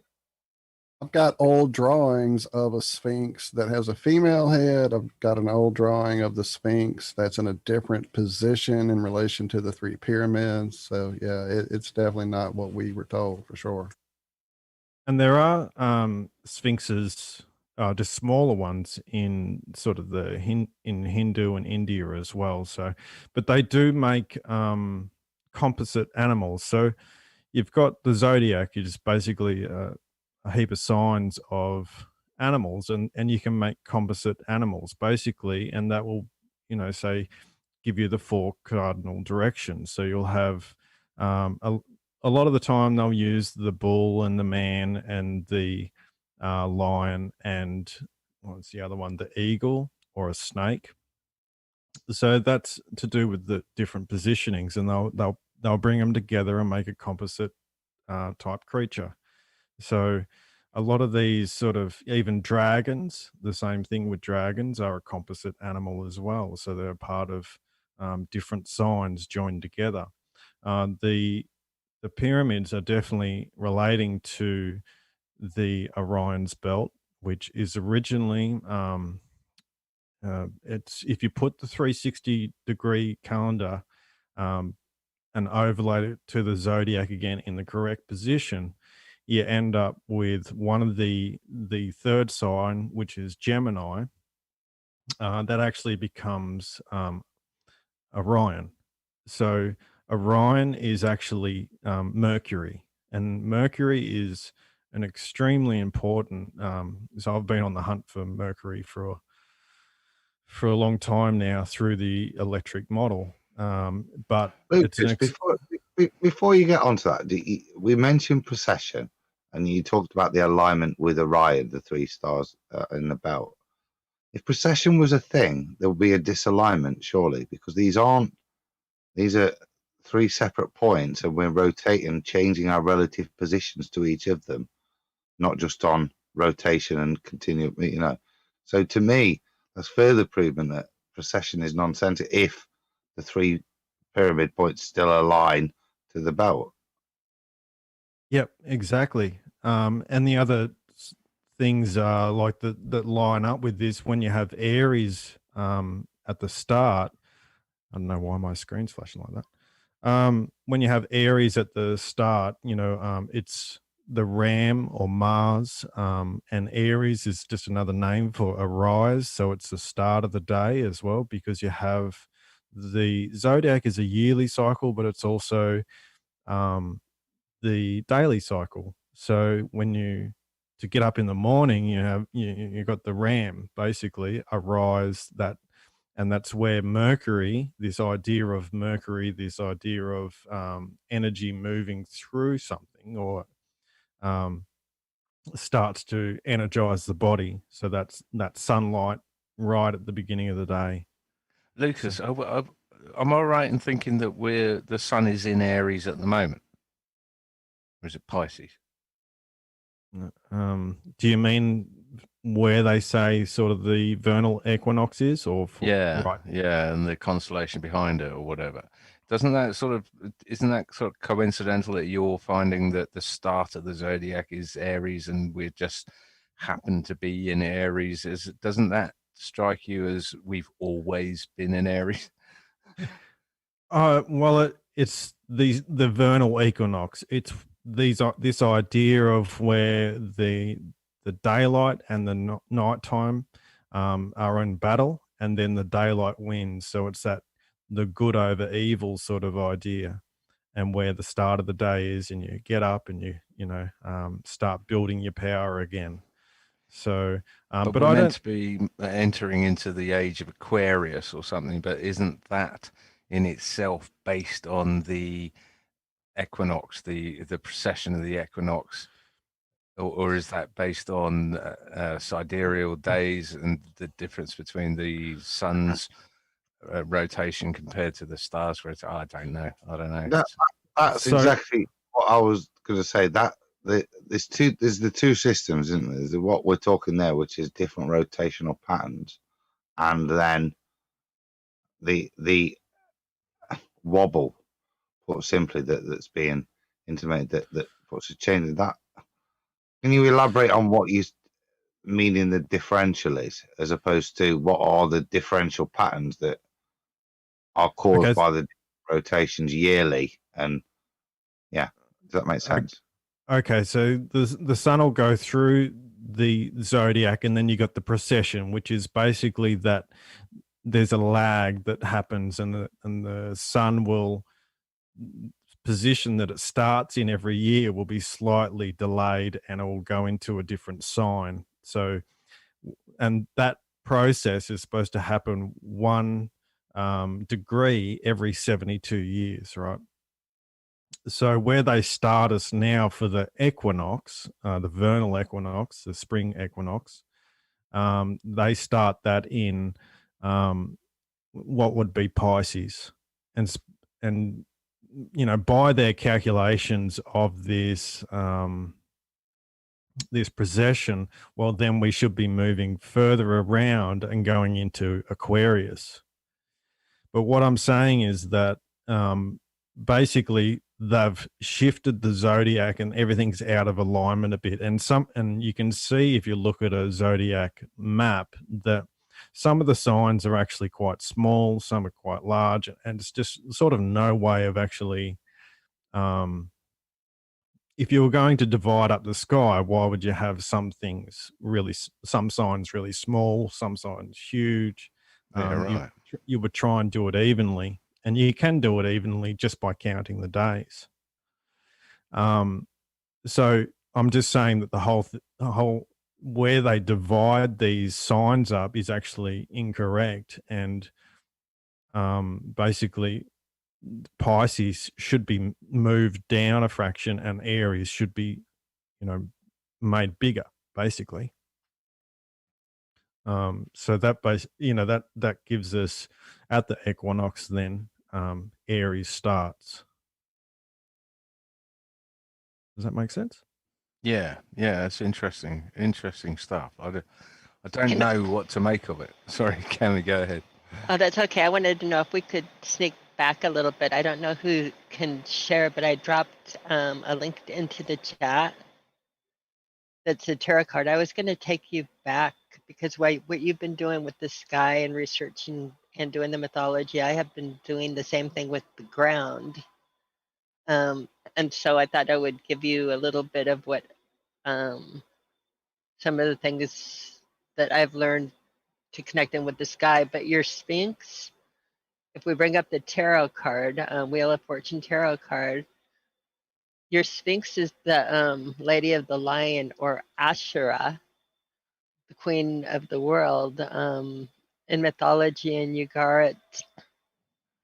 And in biblical history, before it got wiped from the Bible and done this, if you look, you'll see there's your Lady of the Lions. Oops, bring it up there. Sitting the Wheel of Fortune and your signs, you're looking at it. This lines up with the map, with the four corners of the map. But if you look at your Lady of the Lion, and I think this is where it's going to line up with, is what your Sphinx, when you said it was originally a woman's face. This was like the most worshipped. She was the goddess, like we have El and Yahweh and God. At this time in history, Yahweh or El were married to her. This was basically El's wife, or Yahweh's consort, is what's written, and referred to as the Lady of the Lion. Also referred to also a lot in reference with trees. And so sometimes she's depicted as part lion and Lady of the Sea. Sometimes she's depicted as part tree or druid. I believe that's your Sphinx and your lineup on it. And if we line it up with the four corners and things magnetically, I think we can use the Sphinx in mythology to kind of line things up a little bit. I've also came up with between 30 and 33 degrees on things being up to, so it's fun with what you're doing. I'm loving it. But any thoughts on that? Yeah, the Virgo, when you do the 360 calendar, she actually turns into two signs because she's the largest constellation.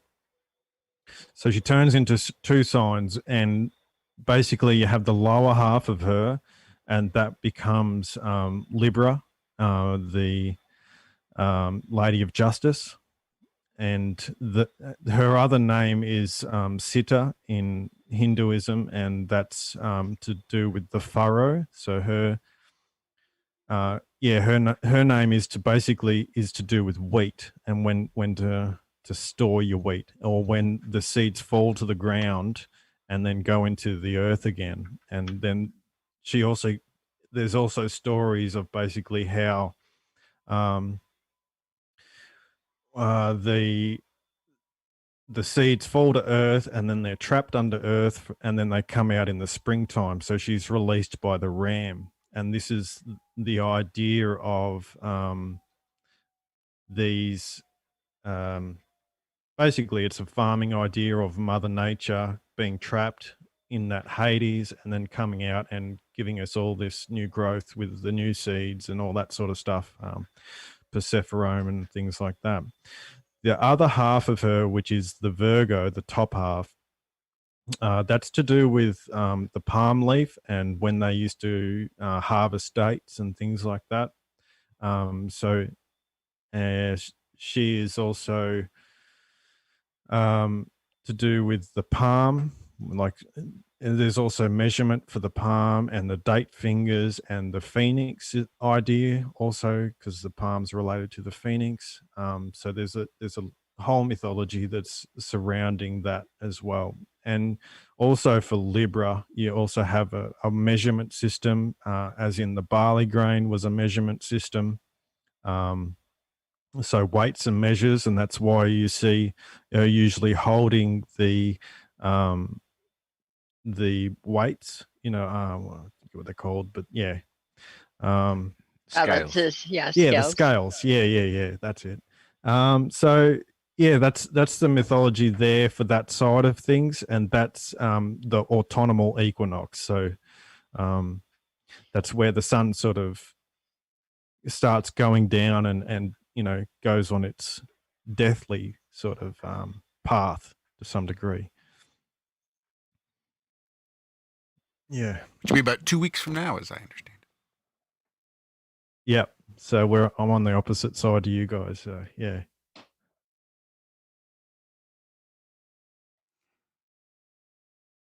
That is some heavy stuff, I got to tell you, Lucas.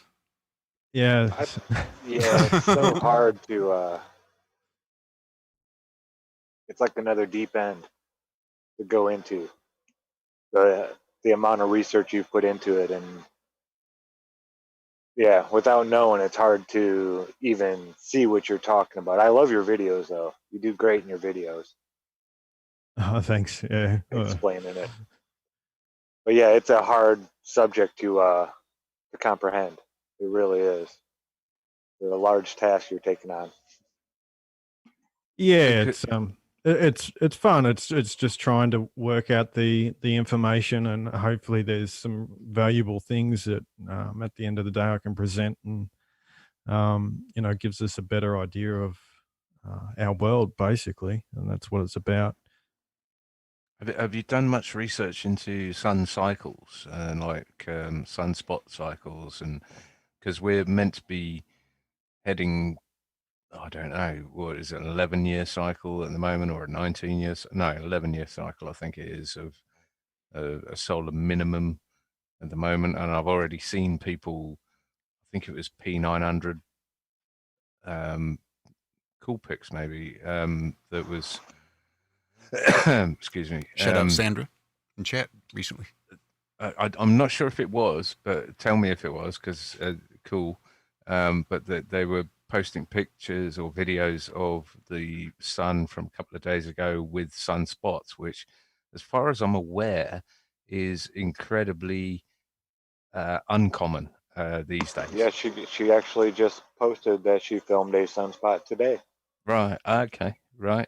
So have you done any sort of research into sun cycles and sunspots, Lucas? No, not much at all. Okay. Given my given my sort of electric model, though, I would suggest that maybe there's the other outer planets may be interacting with the sun, so that the position that they're in may actually dictate how the sun is operating as well. So I know a lot of. Not many weeks ago, a lot of people put up pictures, videos. Our buddy Ipsy Nasely sent us a picture of the sun being occluded, freaking eclipsed by something. A lot of people online were saying, "Oh, that's just the smoke in Oregon and California making that look like that." It's not what I saw. I definitely saw something that we weren't told was going to happening with our sun. Rahu, K2, Lilith, I don't know, but definitely something is interacting up there. Yeah, it's a big year for. I'm trying to find those pictures right now. Sorry, I got quiet because I was digging. Yeah, interesting question in chat by Joe Thompson there. He's asking about the pattern of the wandering stars, the planetas. If you look back in the day at the old star charts, like Ptolemy, the stuff he did, it makes a magnetic spirograph pattern. Like Venus does I think it's 5-pointed. Venus will make, it looks like a 5-petaled flower in the sky. Mars looks like not 2 Da Vinci? petals. Was it Da Vinci? No, Ptolemy in his planetary And they look perfect. They Yeah. look like perfect Exactly like it does in the spirograph. sky. It Yeah, explains the retrograde that we see take place in the sky. Now, this doesn't happen like overnight. This is over long periods of time. Some of them take years to complete their cycles. I think Saturn is 27 years it takes to complete its looping cycles to get back to where it was. But yeah, they all make somewhat different patterns in the sky. and I You can think we're still recreate them with a waiting. magnetic field. Zach Sorry, did a John. video on this that he did. It was part of the last year's 2019 FE conference presentation showing like the movements of it. And yes, if you look up the Ptolemy's model, you'll see exactly the only difference when looking at that model is it shows it extending out around a ball when in fact all you need to do is just layer them. They all run between the tropics and you layer them up against the tropics right on top of you. And then guess what? It works out just the way you see them. Just There like you that, go. imperfect magnetic patterns. It does it all by itself. There you go. You just need to stick a map of flat Earth underneath that, or best that Right. we've got. I think well, let me go see before I say so. Didn't Norb and Martin Kenny do some neat modeling of this as well in his? They do Yeah, mate. fabulous model. I think so, yeah. But am I right in saying that we're still waiting for an explanation from accepted science as to the retrograde of the luminaries that we see, like Mars? They still have very, very weak explanations as Yeah, to change the subject. That's what they want to do. right. Yep. I was just wondering if that had changed, but I doubt it. But Well, yeah, because they tried to say it had to do with Earth's movement, but they don't all do it at the same. It's not like the planets all are retrograding at the same time. So that kind of yeah, is which like, of course that's they'd have nonsense. to if Yeah, it was well, yeah, our you would think perspective. so if it was our perspective causing it. Yeah, Right. they If it would was have us all- doing the spinning, it would be simultaneous. It wouldn't. Yeah. Yeah. Yeah, So- but you guys forgot that relativity demands that you can't tell what's in motion. It's remember when you fall, it's just as likely that the sidewalk came up and hit you in the nose. Mm-hmm. Mm-hmm. Mm-hmm. Just like none of Just- us can tell when we get in a lift, and even if it's the slowest lift in the world, we can't tell that it's moving. No. Yeah. I think we've got a budding flat earther here in Josephus. I'd like to get him. Sorry, it was I don't definitely know. him. Okay, You right. I won, got John. it right then. You got it right. You got it John. right. You I was won. wrong, John. That is not a woman. Definitely a man. Either way, we don't care what you. I did drop the link to the Universal Disclosure over there on Norb's YouTube channel. If you guys haven't checked out his work tied in with Martin Kenny's model, it definitely can open up some of these ideas of the way these patterns are happening over, above us, around us, however you want to say it. So yeah, go check it out. See, as much as people want to stay here and listen to us, we will send you. We'll give you a link to get nuggets. the hell out of here. Right? We'll give you every single link to get the hell out of here, to bash your mind into complete pulp. Not a problem. If you're not already on the Bernician.net, then you should be. Don't hang around here. You catch it up on the replay. Here's more links in chat for you too, just in case you wanted to recatch that Right, flower Josh. of life Right. pattern, Josh, Joe. yourself. There, we'll do it. Shout out to our buddy Tarmo as well there in chat from this morning, hanging out with us. So appreciate Joe, you. a good place to go for information. Sorry, Walt. All good. It just popped into my head. Flat Earth, Sun, Moon, and Zodiac Clock app. Oh yes. Oh, I forget the name of the company because there's two of them. One is not good. They're just trying to, jump on the popularity of the other one, and it's free. This one is, I think, $2.99. It's not that expensive, but it has all the information that you'll need You won't find any of the troll videos because it's hard to find this information on YouTube now. It really is. To try to search it, you're going to get 90 videos telling you that the Earth isn't flat, and you're going to have to sift through all that stuff to find the one video that you're actually looking for. But if you go to this site, this app, they're all there. It's all cataloged for whatever question you have, whatever you want to learn about, and you just click on the links and it'll take you right to the videos. It's a great, and every day he puts out a new video. It's awesome. Amazing channel as well. Deep inside the rabbit hole. It's Blue Water Bay Association. Thank you, Bob. Thank you. I dropped the Blue chat. Water Bay. I dropped the link for the Google Play app in the chat for anybody that wants to try to go ahead and download it. All you Apple users, I don't know what to tell you. Yeah, what you say does speak a lot to it, though, Zach, and everybody here too. I mean, that these days it's kind of difficult to just dive in and do your own research. You kind of have to know your way a bit through, or at least have a helpful guide. So hopefully, some of the links there in chat, as I told you earlier, a chat filled with lovely, beautiful souls that are willing to help you figure it all out. Point away, there's a path. It's up to you to look and check. So we need to copy every link that's put in chat and add it to the description, because anyone watching this back, I don't know about you guys, but I can't see the chat when I'm watching it on replay or anything. So we all talk about chat and everything, and I don't know. I guess I'll start at that right now. Not for nothing, I do have the chat on the screen too for those platforms that don't have the live chat replay. Cool. So people can pause it and type https://play.google.com. Mm-hmm. It's really cool. That's cool. Can. It works. You just got to be fast. Kids will be doing that. It might go up fast. Copy pasting even as we speak. So I'm switching over to the other. Because that is true. You are correct. Someone else mentioned to me that they watch our show on a device that does not allow them to see the chat as well, like their Xbox or one of their gaming devices, and they don't have access to the chat that way. And I'm just like, we used to throw that on there. I know a guy named Ad that used to do that, and we just kind of stopped. So maybe it's something we should do. I don't know. Yeah, Joe, if you want to come on and ask any questions you want. It sounds like you're on the precipice as it is.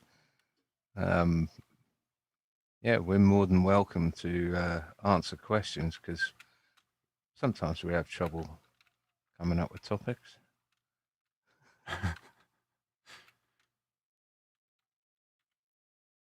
Lucas, and then sometimes we don't. Yeah. I was going to say, Lucas, how's the farm doing? Everything for the new season coming along?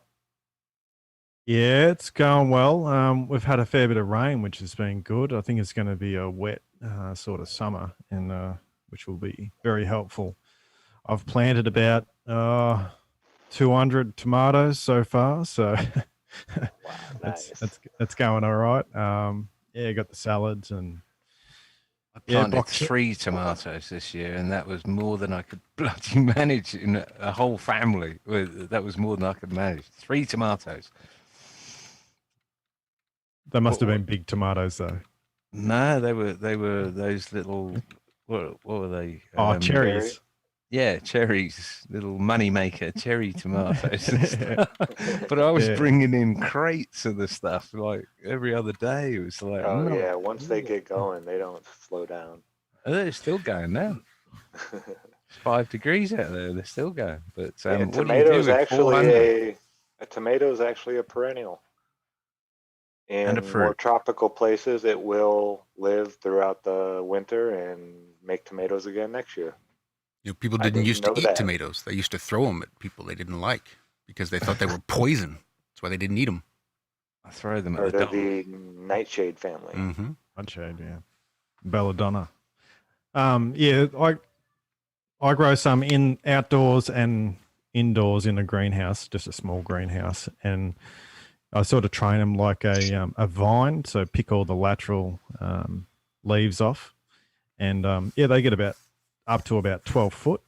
Oh, yeah. So And I do knew you a have a carbon dioxide machine in your greenhouse? Because it cracks me up that farmers or tomato growers spend thousands and thousands of dollars on carbon dioxide generating machines, and yet, how dare you? No, my setup's fairly rudimentary. I'd say that. Most of it's put together by me, so yeah, on a budget. Best way to go. Make use of what you got. Yeah. I know an organic farmer up in Indiana, and he, like you said, they grow so tall. I think the top of his greenhouse was only like 9 feet, but he'd have them like 6, 7 feet tall, and it would look like it was waterfalls of tomatoes coming out of these things. Yeah, so I try, yeah, I train them up a string, so they wrap around a string, and then you can lower the string down, and they can sort of go along the ground and up. So yeah, that's how you sort of get them that high when you don't have, when my greenhouse isn't actually that tall, you know. That's cool. Training plants, I'm still getting used to it at the moment, but oh, and they're resilient, man. You can really manhandle a plant. And that guy, that organic farmer, he went to school for it at Purdue through a training thing he got while he was working at Monsanto. He actually went and worked for Monsanto, and once he realized what they were doing, he got out of that and became an organic farmer. But has anyone tried growing tomatoes? He would take that tomato plant and like bend the stalk in half and stick it down into the I've ground seen like that. real mean. Like, Liz has. So I've seen people take them out of buckets and whack them against walls. oh yeah, and it stick them just back, makes and they them- come back like when 10 they're times stronger. bloody bigger. Yeah.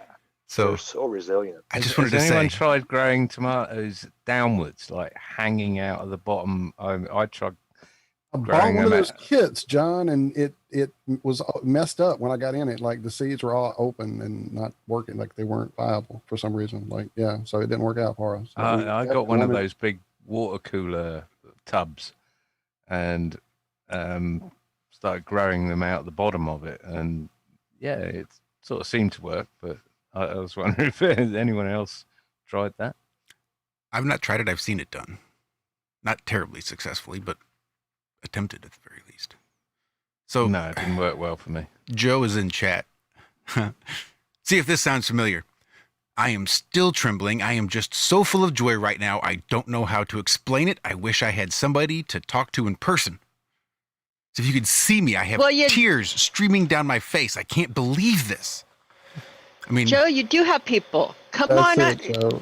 Come on, Joe. We're a nice group of people. You can ask us anything.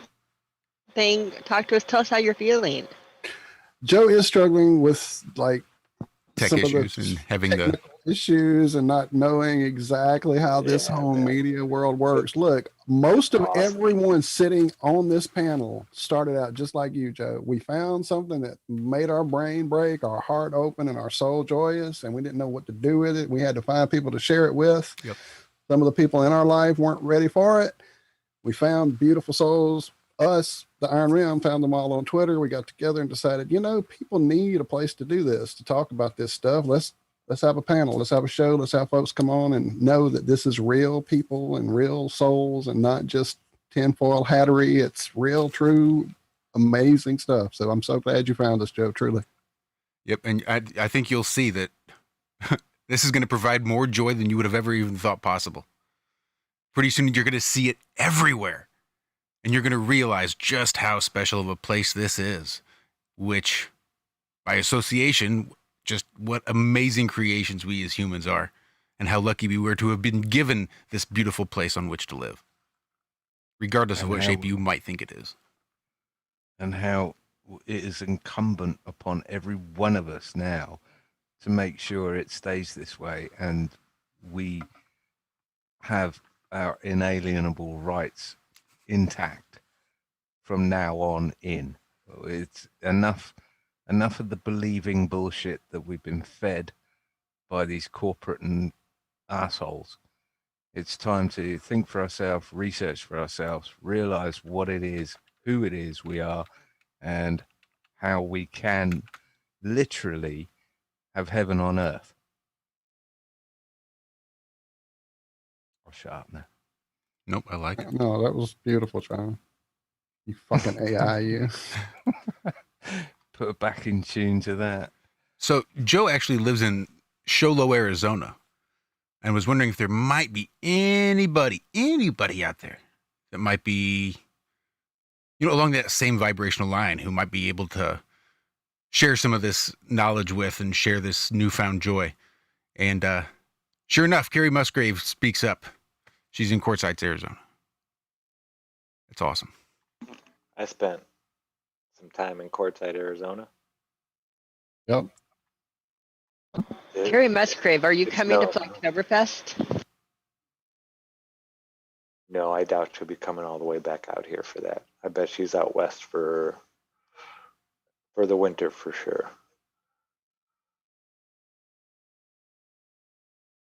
She's a nomad. That's what one of those other I really need to get a list and paste it on the wall of all your nicknames. It'd be a poster at this point. And that was the one I came up with too, the Nomad. You'd think I'd be able to remember it. Nomad. Too nice Freaking for rice. Database at this point. Not a poster. Stay Puffed Marshmallow Man. But this is what you will find, David Joe, Johnson. is that this is what you will find.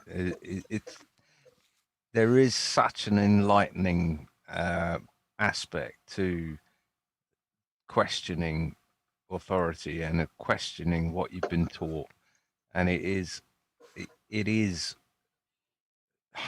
there's no way of describing it really. It just opens you up to what you're capable of. It's fantastic, and it's nothing to do with feeling special or anything along those lines. It's just the truth, finding the truth. Yeah, I really will shut up now.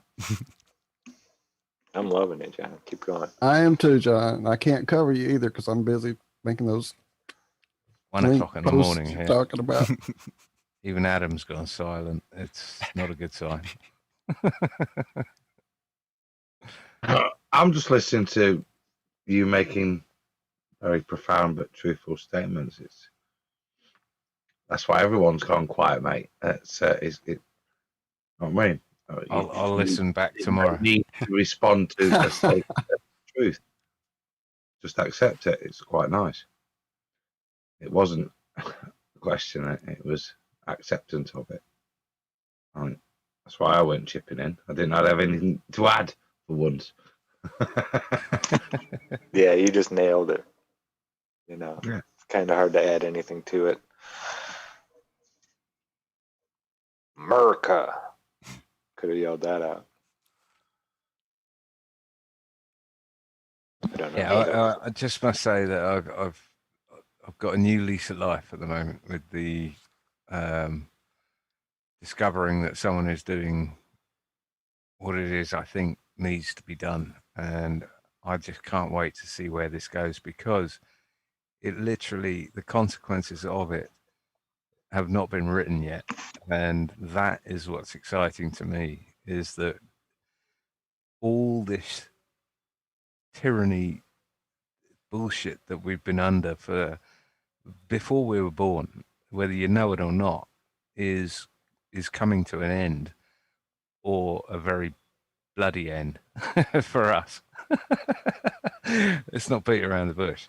It's we're on a knife edge, and we could literally be living in paradise in what equates to an equal society for all mankind, or we could be heading into every dystopian movie, film we've ever watched, read, heard about. It's something in Star Wars, isn't it? It's now or never. Basically, enough is enough. It's time to turn the tables in our favor and really get to live life as we should have been living it from day one, without the negative influence of power-hungry, psychopathic, satanic pedophiles that we seem to be being ruled by. And if you think that sounds crazy, then do some research, because you'll eventually come to the same conclusion as I have. That's exactly what we're under, and it needs to stop right now. Greatest apocalypse ever. Greatest awakening ever, and apocalypse. But Same thing. apocalypse is, yeah, exactly. Same It's revealing, isn't it? Apocalypse. Mhm. Yep. All truths will be revealed in apocalypse. That's why they want you to think an apocalypse is such a bad thing, and they want you to put your vibrations into keeping the apocalypse Yeah. from ever happening. The fear. When in Well, I've got two reality, you words. want an apocalypse. I've got 2 words. Apocalypse now. Wow. I love the smell of victory in the morning. Napalm? I guess, freak. Hey, that's what he says. Robert Duvall. That's one of my favorite Robert Duvall characters Yeah, that of is a all good time. one. Oh, yeah, I knew. I was just getting into trouble. I love the smell of napalm Sorry in for the the morning. I haven't watched that movie in well over a decade. I got to go back with my new eyes. Watch the Redux version. Yeah, I went and watched not that one, but the other one, the Clockwork, not long ago with new eyes. I hadn't seen it in about 20 years, and it was just like, oh my goodness, what in the world are they showing everybody here?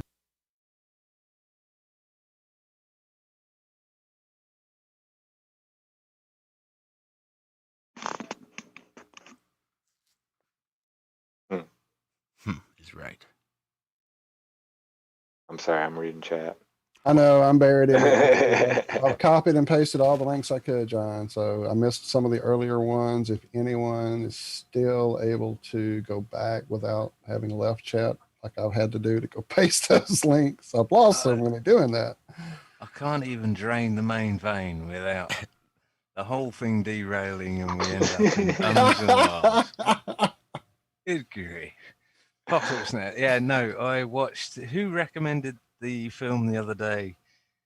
Ghost in the Darkness? That was me. Oh, yeah. Yeah, I watched it. It's yeah, really cool. That actually gave me goosebumps, because it was set in Africa, which I haven't been to since '94. I figured you'd like it. Yeah, well, they were speaking Swahili, so I could actually Understand what they were saying.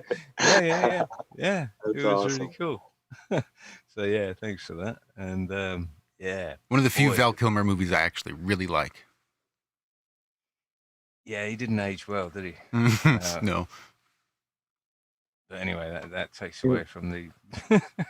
You were being a little bit more dark earlier, John, before going to films, but I'll listen back tomorrow. no, there was a point to it in terms of where we are, and I don't do a lot of Twittering now, but I was streaming through my feed tonight, and I've scrolled back to it, and there's a quote from George Orwell, 84, which I thought was really pertinent about where we are now with all the restrictions. It reads, everything other than working was forbidden. Walking in the streets, having fun, singing, dancing, getting together, everything was forbidden. I thought that was really I quite wouldn't have apt. thought that possible a few years ago, but it seems an apt description of reality now. Incredible, isn't it?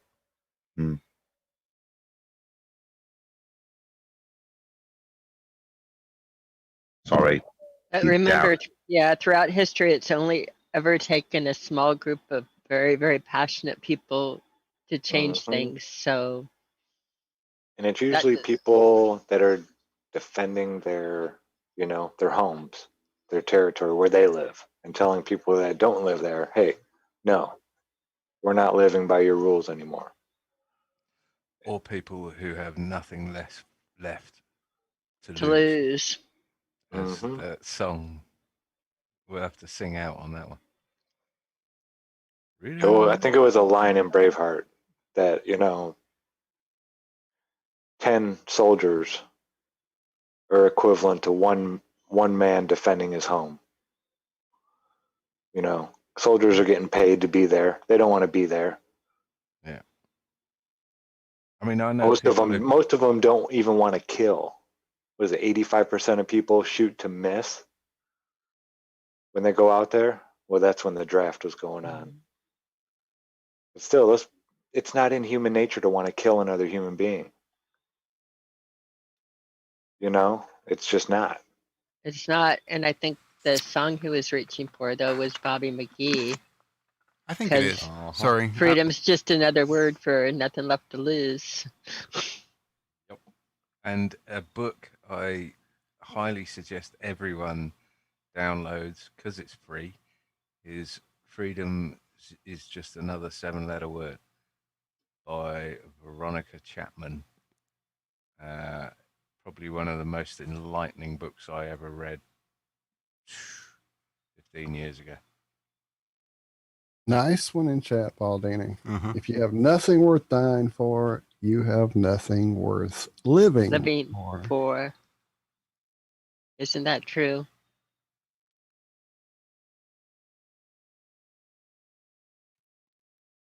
Have people read that book? Freedom's Just a 7-Letter Word. It's only about 100 pages, but it will set you free. Veronica Chapman. I just saw a text from Billy Ray. Nice. It was an old, he sent it a little bit ago. But hopefully he's still around or still has time to pop on.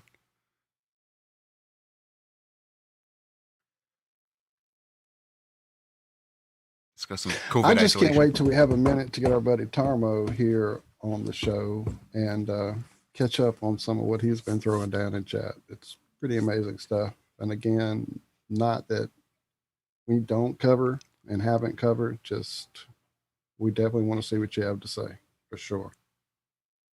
There is a lot going on up there, without a doubt. Yeah, he's definitely got some interesting ideas.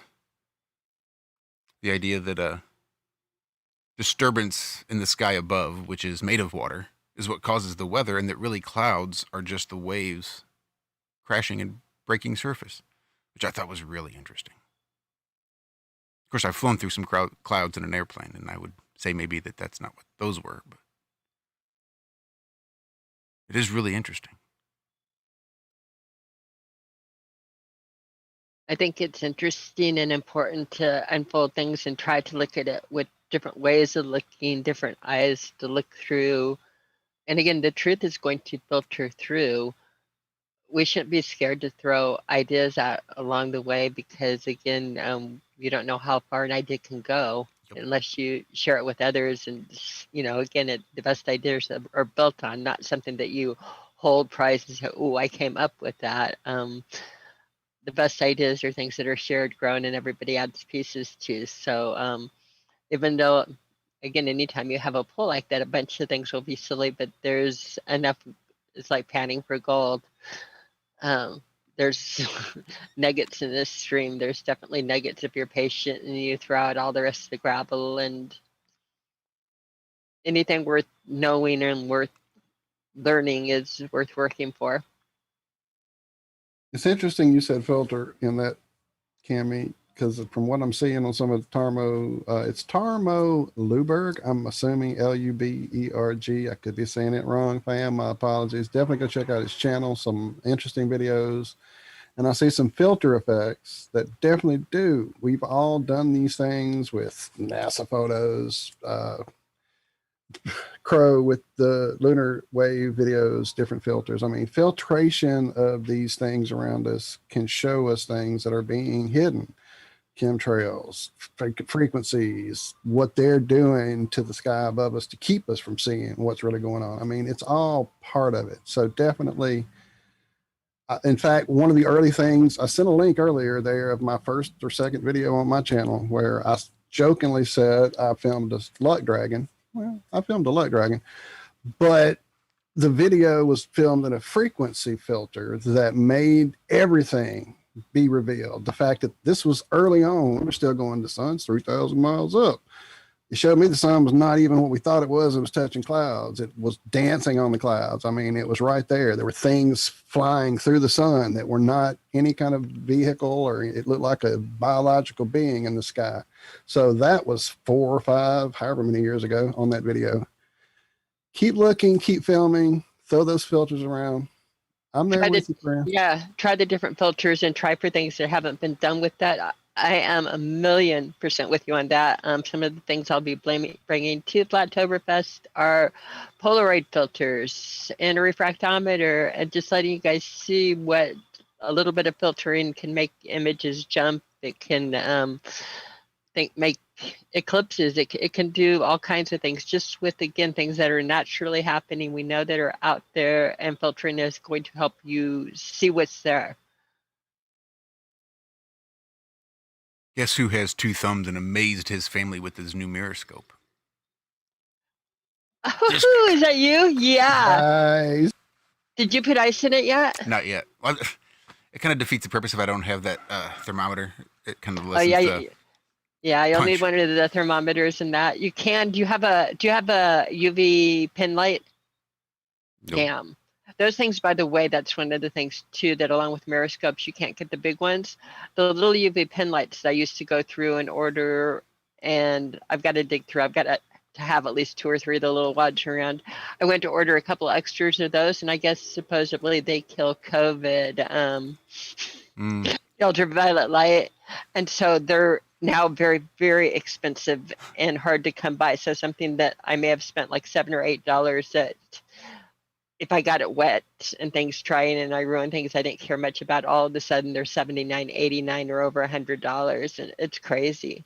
I'm seeing that with a lot of things, Cammy. I mean, just crazy things like I went to buy $7.99 bottle of rotten wood hardener the other day. Gone. Can't get hold of it. It's 20 quid on eBay. Just weird stuff. Kerosene's really expensive right now. Everything, all sorts of things that you could have just popped down the shop and got, now take a week to get to you and cost 3 times as much. Or a lot more than 3 times. Like in the case of the UV lights, the miroscopes just aren't available anymore. And the UV lights, and wait again, till that starts happening with food in the shops, because these supply chains are breaking down because of this. I can't say that I disagree with you. And one of the reasons, and we'll see what kind of gardening that we can do, but one of the reasons, like, we picked the region of the United States that we moved to is the grocery stores like to stock local people, backyard farmers. And they stock a lot of this stuff just literally from people growing it in their backyards. Yeah, that's brilliant. And it's brilliant. And it's like, you know what, that needs to come back. That needs to, it has every street corner, everything. Yeah. Everything you overproduce in your garden needs to come out. Either sell it or give it away, whatever. But people need to be making use of their gardens around them, because you really don't want a supply shortage in food. Right. And around here, there's lots of fruits and vegetable stands. You can go to ones that are fairly large and stay open, natural grocers, all kinds of things that are, again, they show when you buy the eggs, they all have different first names. These are from Carol, these are from Sally, these are from, and whoever has extra eggs, you know, again, it stocks through there, but it's coming from all over instead of one chicken egg house or things like that. I like how they do that here a lot. They need to do it more. We're not seeing that much here. I don't know about you, Adam, but I mean, the odd person sells eggs every now and again, but it's certainly not an operating model. But I think that the sharing of abundance is how it used to be and how it needs to be in the future. I'll tell you. Yeah, I'll tell you the truth, chew on this. I mean, and we have a new next door neighbor, and 3 different times I almost feel guilty, but I don't. It's really good, and she wants to share. Her church sends home all kinds of vegetables and stuff with her every week, and she was like, it's ridiculous amount. They know it's just us, but we like to give them to all of our neighbors. So she's bringing me over carrots and potatoes and onions and apples, and it's like, wow. In Denver, that didn't happen. Your neighbor didn't knock on your door to bring you over produce. It gives hope. It's the way to do it, though, isn't it? I mean, I know I'm guilty of it. We've produced food that we've thrown away because I don't know why. But whatever you've got, it should be at least producing something that's edible, you know. Dig up that tree that doesn't do anything and plant a bloody pear tree or an apple tree or an orange tree or whatever Right. it is. Sure, and do it. Some of the love with the neighbors on there is Zach working the river and the properties. They're an older couple, and so while they were bringing us potatoes and onions and apples and that, Zach has cleared out their view and a bunch of the stuff, a lot of old leaves and things like that. He's clearing that and making it really nice for them because, again, it's not so easy for them to traverse the hill and do that type of stuff, the pruning and that. Well, I'll tell you, with We the saw power a little in bit your... of Zach's, We've been here a fixing up month. area Wonderful neighbors. the power I've seen in the river at the bottom of your hill, you could probably power your neighborhood with hydroelectric. I think without we. a doubt. I think so too. It'd be interesting to That would see. be balling. Start selling it back to the electric company and making money. Hell yeah. We are looking into doing that. That's something I want to. It's funny. There's so much I want to do, and yet, again, this morning I just woke up a little bit dizzy. There's adjustment things going on. I wish my body would move as fast as my brain. Isn't that everybody's? Or and for all y'all in the chat that are all younger than me, and everybody on the panel, getting old is not for sissies. I'm getting don't old. laugh. I'm gonna have to hit the sack, guys, because I'm too old. Savage! I know better. Well, again, I've got to get up and run up and down a field in the morning. So, guys, love you all. Chat, thanks for joining us. And, I'll see you guys. I'll listen to the rest of the years I head to bed. But yeah. You're not really leaving yet, are you? Because before you actually leave, I have something I want to share. I'm going to be on Beth Martin's show tomorrow. Awesome. And, nice. And I did drop a link in the chat. I believe it's 1 o'clock Eastern time because she said noon Central. I believe that's how it works out. But to everyone, do you see it? It wasn't the last one I did was the Wheel of Fortune, but I did one more, 1, 2, 3, 4 or 5 messages up. Josh or Walter, whoever's looking. There's a link. I'm looking. Sorry, I'm playing. I got it. Things. You got it. Okay. Got it. Honestly, do me and Adam sound that alike? Not to me. Yanks? Not to me. Yeah. But I've had 5 years of Okay. distinguishing. We've had time with you though. I confuse sometimes, but not always. But bye, Adam. But yeah. Simple way is John pronounces his H's. You'll hear very few H's in anything I say. So, right. God bless. Good night. See you, Adam. I'll see you in chat. Night. Good night. Night.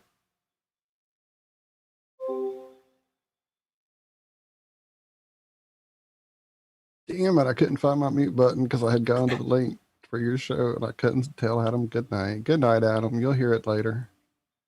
Give Beth a big hug from me on the air tomorrow because I have been out of touch with her. She is an amazing lady, and she and I were definitely talking more and hanging out more than we have been lately. I wish that was not the case. She definitely has a lot to give out there, and man, does she do it. What are you talking check about, out her Pardon? channel's amazing. What are you talking about tomorrow? Well, the show title was Let's Do This. Finding your place in uncommon cosmology. Thank you. You're welcome. So I think that I don't know if she wants to talk about cosmology or if she wants to talk about. I don't know if she wants to talk about what it's like finding even a place in the community where what you're doing, Lucas and Zach and other people that share my passions will feel the same. You're working. What our passion is wondering what the truth is and how it works. And there is doing that. We have to delve into so many different areas and so many different ways of looking at things, trying to sift through and find. Again, it's building a mystery, but building a mystery from the pieces that are there and having it work in reality. And so it's a quiet job in the back. You could go forward with it, but in a thing where people are learning that their world isn't real, you're working on something that you really don't want to confuse people coming in with. You don't want to give the ammunition to the trolls of, oh, they say this. I mean, it's a weird. So I don't even know if that's what she means on like finding your place in it, because I know with me finding a place in it, it's been an interesting way to find a place. And again, I think most of my places in the background doing research is what I do best. Yeah, right. I'm learning how Drop a to. link in the description. I hope so. Yeah, I think he did. I got him in the chat right now for sure. It's in the chat. We'll drop it in the description for sure. For sure. By we, he means him. By me. Yeah, by me. That'll be the one. Definitely, you should be already subbed over there on Beth Martin's channel and have a notification for that. Set that reminder because I just went and did it. So if I can do it, you can. Bam. Lucas, have you got much coming up? Are you digging into anything new? Yeah, I've been talking to Marty Leeds and Benjamin Balderson. Yeah. So we've been communicating, and we're going to do a show at some stage, and sort of piece together what we've been working on regarding this. It's basically about Mercury, the idea of it's not so much the metal, but the star sign, what I was talking about before, about Orion and things like that. But it is interesting. It is interesting in some of these Hindu cultures, they'll actually prepare Mercury and eat it, and it's fine for them. So, and you say not so much about the metal mercury, but maybe a little bit about the metal mercury beyond just them preparing it and eating it. Well, we had a discussion earlier about red mercury and trying to find out what's going on with some red mercury. I think this was last Wednesday with Martin Liedke. We were just, he was talking about it. We pulled up some videos and we're watching them and found out that nearly all these red mercury videos have been faked. So I was just curious if you'd heard anything about this red mercury. I've only seen a little video that John Levi did, but yeah, I wasn't sure if that was real. Yeah, or it's not. the same one I saw, Lucas. That same one, John's video. It's the only real frame of reference I have. I know we did talk about that idea. You know, who was it? Was it himself trying to change Mercury? Damn it. Philosopher, classically. Come on, somebody help my brain because it's gone. It's too late. I can't Paracelsus or something. Maybe. I can't remember. But Who poisoned Mercury himself with mercury, allegedly, and that's why we all know it's bad. Oh, I was muted. Sorry, Isaac Newton. Newton, yeah, I knew it was classic, and we never told it. I mean, for all the truth, we've been told by anyone about any of that. I'm just saying. One of the scare tactics is madmen with their the whole 9 yards. So I think it's the same thing with lead, paint, lead, everything. Oh, it's so bad for you. Yeah, because it blocks their fucking EMFs. That's why we don't have lead paint anymore. So I'm sure there's a reason we don't get to handle mercury and thermometers. I played with it as a kid. We used to break thermometers and get in trouble so we could play with the freaking Quicksilver, you know? And then they banned them, yeah. But Mercury, the messenger, the Hermes, everything about Mercury is Interesting. of shrine. I just saw a shrine, a story about a shrine that was put up for Mercury in one of the subway tunnels. Is that what I saw? Am I wrong? Didn't you put that in there, Josh, or did I put that in there? I'll go find That it. does Hang not on. sound familiar at all. Yeah, so what I was looking at and why I was trying to find Mercury, or this idea of Mercury, is because, or as you guys know, that I've basically overlaid a battery, galvanic cell, onto the world, right? So the moon is the anode or the negative pole, and the sun is the positive pole, and there's a sort of a linkage between the two, right?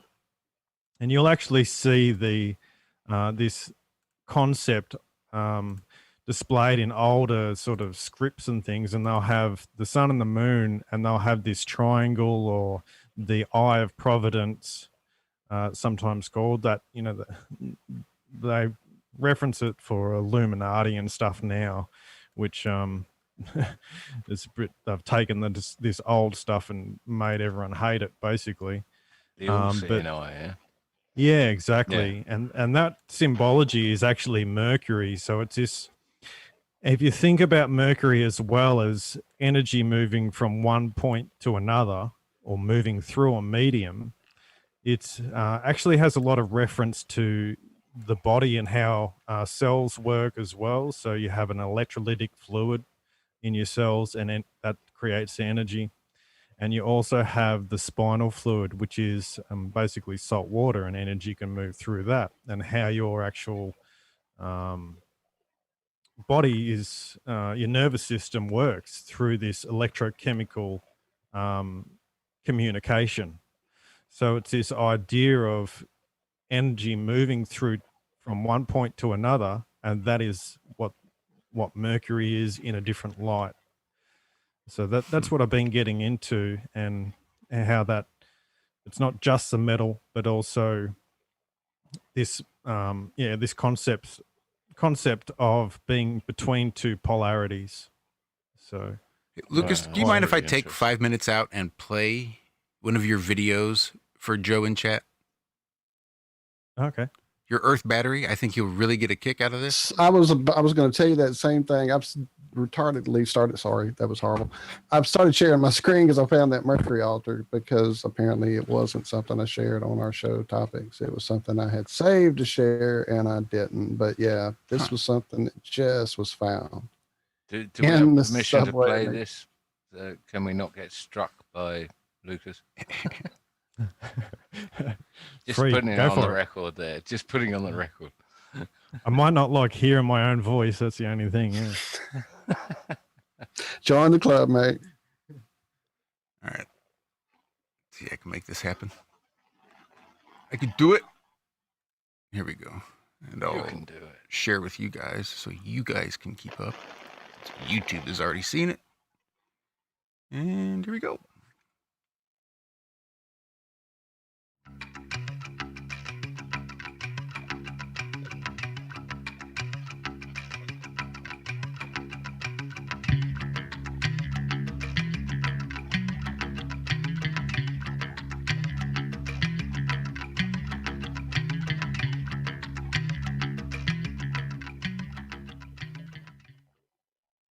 In this video, I wanted to go into further details in regards to the Earth energies, or in other terms, the salt bridge when applying the galvanic principles. But firstly, just to reiterate, the salt bridge is not actually necessary when we apply the thermogalvanic cell. The thermogalvanic cell is a battery that produces electricity by the positive and negative having a thermal or heat differential. In this case, the negative moon being the cold and the positive sun being the hot, with the electrolytic gases as the electrolytic medium. But nevertheless, I think the salt bridge is a necessary component and it should not be disregarded. The salt bridge in a galvanic cell has an extremely important function. It maintains electrical neutrality within the electrical circuit, preventing the cell from rapidly running its reaction to equilibrium. So let's talk about the earth currents called telluric currents. A telluric current is an electrical current which moves underground or through the sea. Telluric currents result from both natural causes and human activity, and the discrete currents interact in a complex pattern. The currents are extremely low frequency and travel over large areas at or near the surface of the Earth. So the telluric currents are a phenomenon observed in the Earth's crust and mantle. Including minor processes, there are at least 32 different mechanisms which cause telluric currents. The strongest and primarily geomagnetically induced currents, which are induced by the changes in the outer part of the Earth's magnetic field, which are usually caused by interactions between the solar wind and the magnetosphere, or the solar radiation effects on the ionosphere. Now, I would suggest that these are planetary resonances that I've talked about from the electrochemical reactions that are happening, inducing these frequencies and currents. Telluric currents flow in the surface layers of the Earth. The electric potential of the Earth's surface can be measured at different points, enabling the calculation of the magnitudes and directions of the telluric currents, and hence the Earth's conductance.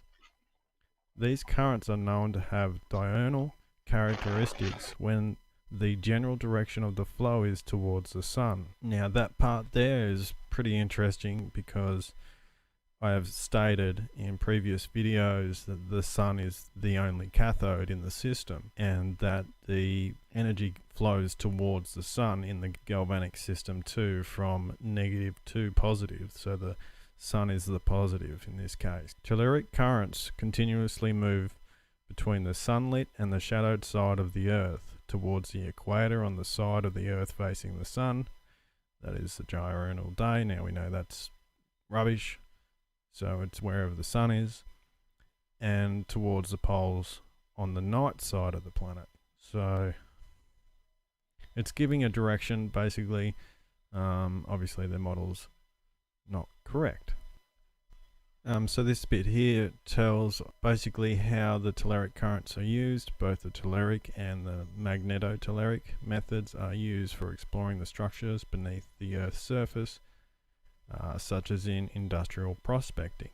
And further on here it states that you can create earth batteries and tap a useful low voltage current from telluric currents, and were used for telegraph systems as far back as the 1840s.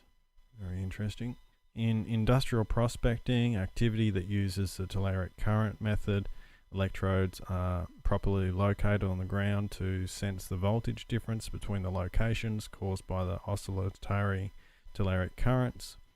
It is recognized that a low frequency window exists when telluric currents pass through the Earth's substrata. In the frequencies of the low frequency window, the Earth acts as a conductor. Well, I hope you found that interesting and sort of adds to the overall picture again, and thanks for watching. Nice. Really awesome. Brilliant. Yeah. Well, you know, the best part of that was the intro.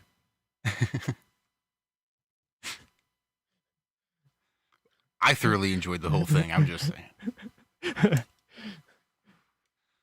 But I know how you feel.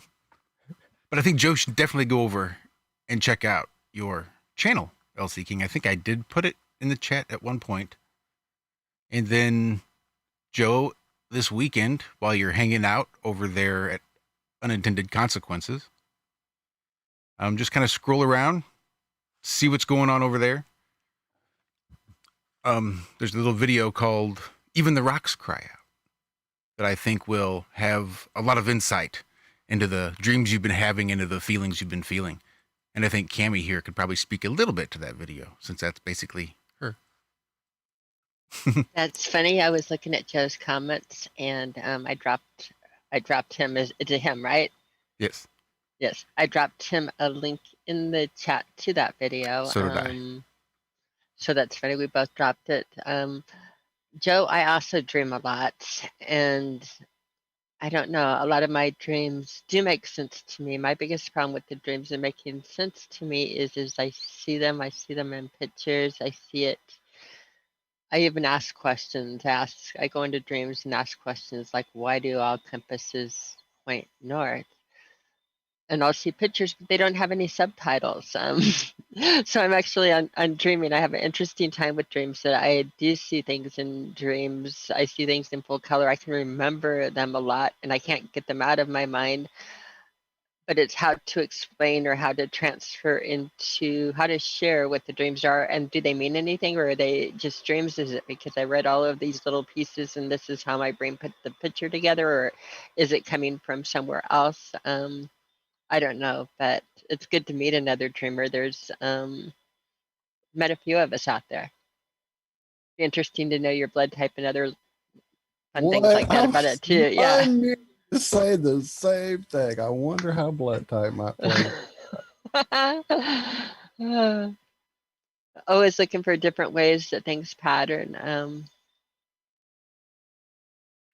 But yeah. Right, on that note, On that note, you know what I'm going to say. what are you gonna say? He's going down for the first count. Right. I'm He's going to gonna mute leave up you until the lovely next people. time he wants to talk. That's what he's I'm saying. going to leave you lovely people. Last Savage. time, once and for all. But please, if you're interested in how to change the world, then head on over to themanician.net. Sign up for the email alerts, and yeah, we're gonna take a interesting ride. I really like the wording in it too, John. A lot of times when you have a lot of these things that are being done by one guy who thinks he knows it all, it either comes out oversimplified and it just sounds sort of unprofessional and immaturish and elementary, or they get too wordy and too flowery, trying to sound too much like an attorney, like a barrister, and then it just sounds like you're trying too hard. But this one does sound like it's got some teeth in it. I really like the wording. I'd be interested to see what somebody could come up with in a similar fashion here in the States. Well, I think the district judge or whatever said that he would be happy to have Michael Benicia present his case in his courtroom at any time, because he quite frankly put the barristers to shame. So he's been doing this a long time, as have I, but he managed to get his ducks in a line and pull his finger out of his ass and put something down on paper and get something moving, which I should have done. But yeah, I'm not going to beat myself up over guilt on it. But yeah, follow this one, people. This is a good cause, and it has teeth and legs. So on that note, I will bid you farewell. Thanks a lot, Lucas. You've been a star. Thanks, John. To all the other guests, it's been brilliant. And I'll shut up now and go away. Cheers, guys. Cheers, John. Love Thanks, you. John. Have a good weekend. Later, Savage. Later, John. Love you, brother. And I'm turned down. Savage! It's there somewhere. What time are we looking at? 7:44. We haven't even hit the 3-hour mark.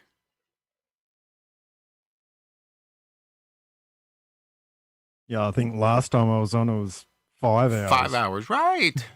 Of course, we do try to minimize those too. For sanity reasons. But yeah, in the early days, that's all we'd do. I think our first guest, comedian Alan Park, out of Canada, who had cured himself of cancer, terminal cancer, not once but twice with cannabis oil. And that conversation lasted 5.5, I think, almost 6 hours. Yeah, that's the early days.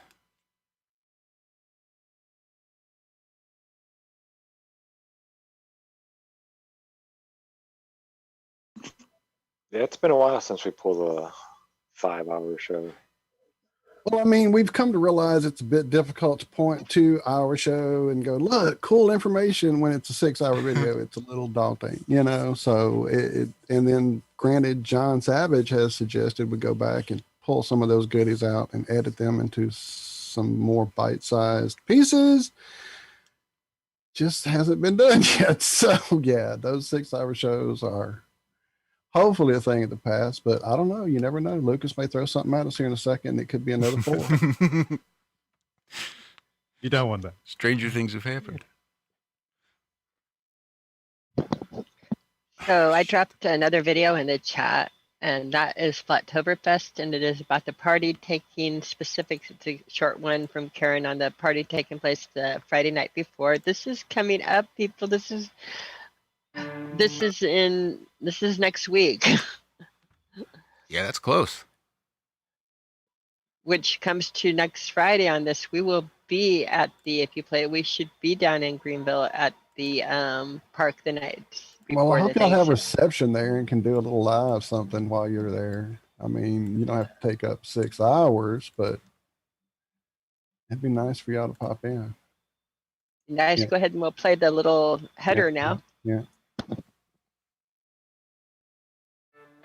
Good day, everyone.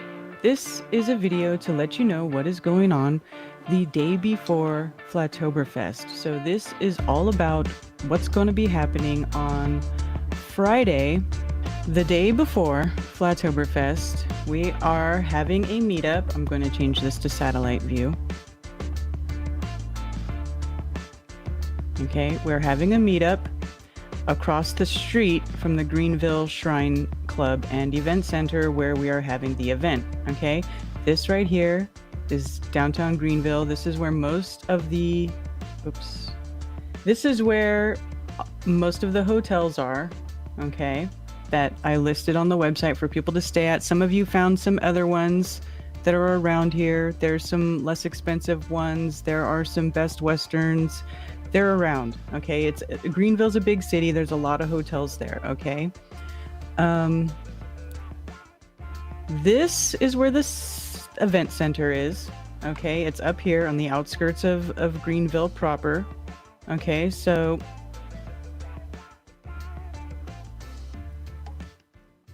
here's 85. 85 is the major highway that runs north and south through the area. So here's the event center here. Across the street, this is where we're going to be meeting up. Herdklotz Park. Okay? It says open till 8 p.m. Friday, we have this big gazebo reserved here.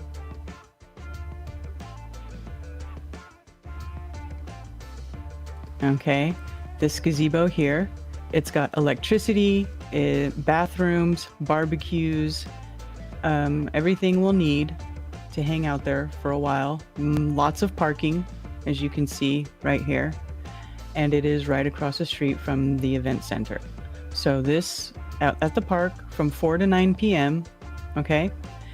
After that, you can either disperse, go back to your hotels, go meet up elsewhere, whatever y'all want to do, or right across the street is the event center. On Fridays, they have the bar open and they have karaoke. So if one chooses, you can go across the street after we're hanging out at the park and have our meetup from 4 to 9 p.m. and you can come here and you can, check the place out. We won't be where we're actually having the event because that's in the ballroom upstairs. The bar they own and operate is downstairs. Looks like this probably might be the entrance right here in the front. But so you can go there. When you go to the event, however, the entrance is here, right here. You'll see it. It's got a big covered walkway with 2 sets of double doors there to get in. Okay, there's a ramp and stairs and everything going to the main entrance. And then you'll go to the right, and in this big room is where we are having the event. And there's a kitchen there and a bar. Okay, so there's going to be food available to buy there. They have a pretty good menu. I talked with a woman there. She's really sweet. They have vegan and vegetarian dishes that they serve there. And they do have like chicken salads and chili dogs and stuff like that. But it's an actual kitchen where they're actually cooking real food. It's good food. So there's that. Also, Dr. Law says he's bringing his wok. So he's going to be doing some stir fry. Okay. I probably will get some other snacks and stuff to have there for people to grab from. I'll probably have a free snack table. Then there too.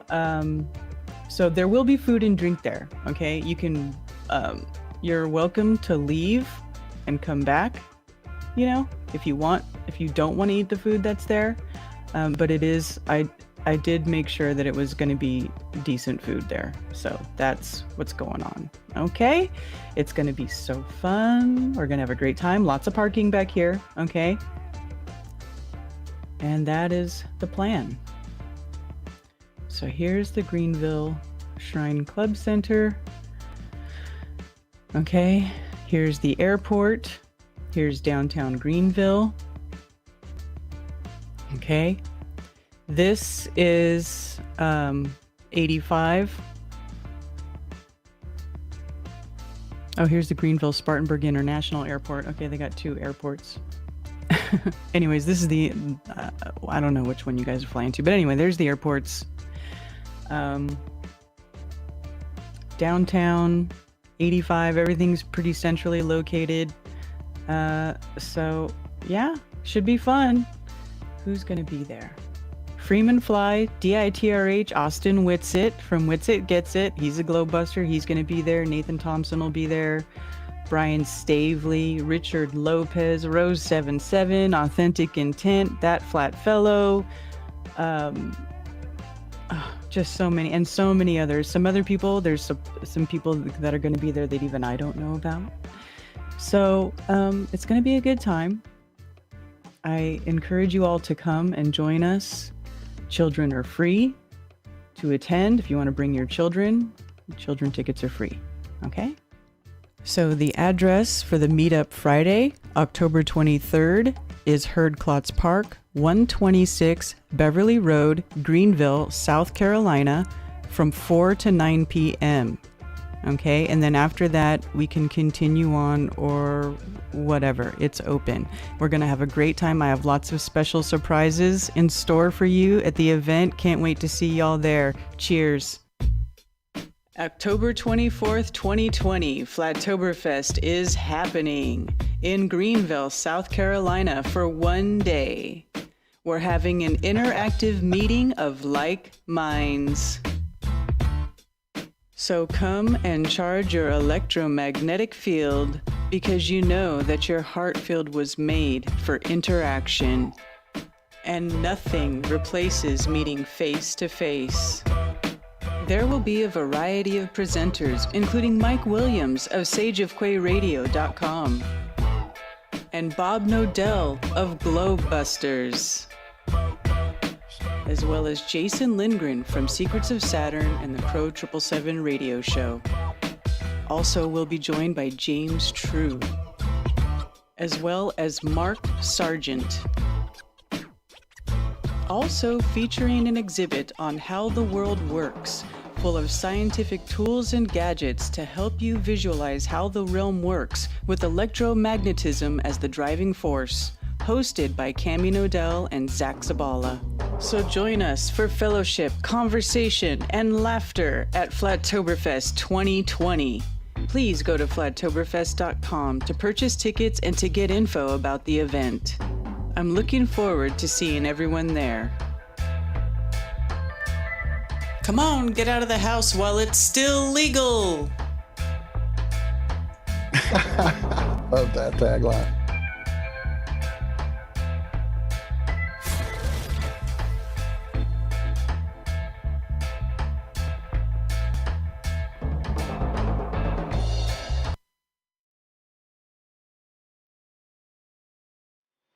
I cannot believe it is 1 week away.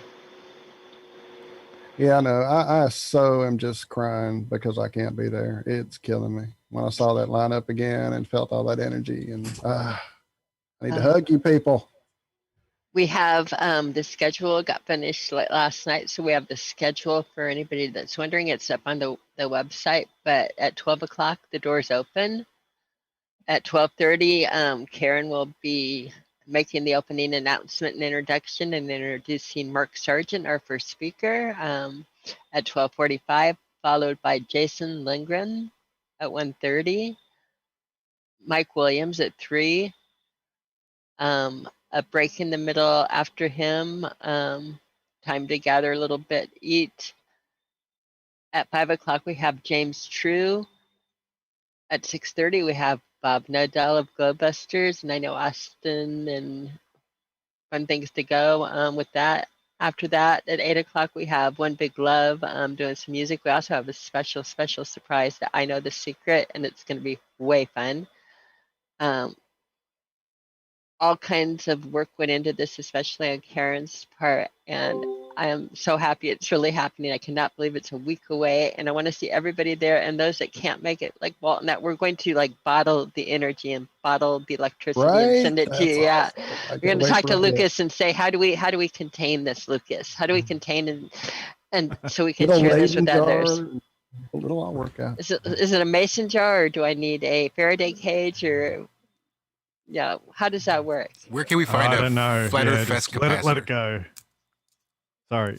I'll find it. It'll be floating around. I'll get my head off of it. Don't you worry. That could be. Speaking of energy, sorry, I don't mean to derail it, but I just read something again. Joe apparently lost us. His phone lost our show, and his 20-year-old son stopped by and showed him how to find us again on the phone. He told he asked his son, did he know the earth was flat? And his son says, of course, Dad, I've known since the 7th grade. That's amazing. So there you go, Joe. You have found someone, if not the most amazing person you could find to talk to about all of this. So that's beautiful, dude. So glad to hear that. That's just wild. That's just great. This night has been amazing. Wow. I appreciate it, Kelly and chat trying to go fund me over to the event. I would love to. It would be great. It just is not meant to be apparently yet. So maybe next year. Trust me, Josh knows the feeling. He and I are both commiserating each other on this because man, we want to be there. My goodness. Zach has hugged both of us, so he's bringing our energy to it, and he'll hug that to you guys. But the real hugs will have to wait. Damn it. But yeah, I'd love to go there. Yeah, but we need one in Australia. No doubt, brother. Yeah, hopefully in the state because we're not allowed to get out. Right. Indeed. You do it under the cover of night. Get your big robes on so nobody can see you. Yeah, slip through the the checkpoints. What a world. Yeah, I'm really sad you guys won't be there. I felt the same when they had the European tour and Karen and everybody was going over and we were trying to get the house ready to go. It was the same. Sometimes it doesn't work out and it's heartbreaking when it doesn't. It really, it pulls pieces away from you. I can't believe that where it's happening is like 28 minutes away from my house. So it could be more convenient. Next time it'll be up. Well, actually I had Denver and this one. So just craziness. One of these, we'll have to have a Midwest one, a little bit closer, maybe right in between the two of you.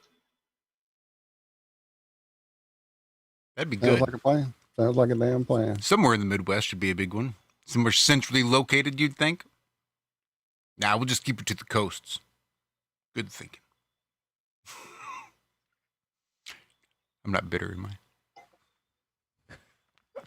Well, they did have one in Dallas. I mean, missed that one too. Nothing says Midwest like Denver. Dallas. Mm-hmm. Denver's no coast in Denver. That was the one to go to for damn sure. Damn it. let's not lament the past. Although if Daz was here, he would tell us we could just go back in time and fix it, wouldn't he? Or just manifest the next one. Yeah. Yep. Well, before they flood Louisiana completely off the map, like they keep trying to do, love and lots of prayers going out to Lake Charles. Hopefully we'll have one in New Orleans. I'm looking at you, Jason, and Crow, and not Crow, but Rose. Rose. So yeah, definitely. That's 3 sevens behind her name too. It could happen. Karen said 2, but there's 3. Pretty sure it's Rose 777.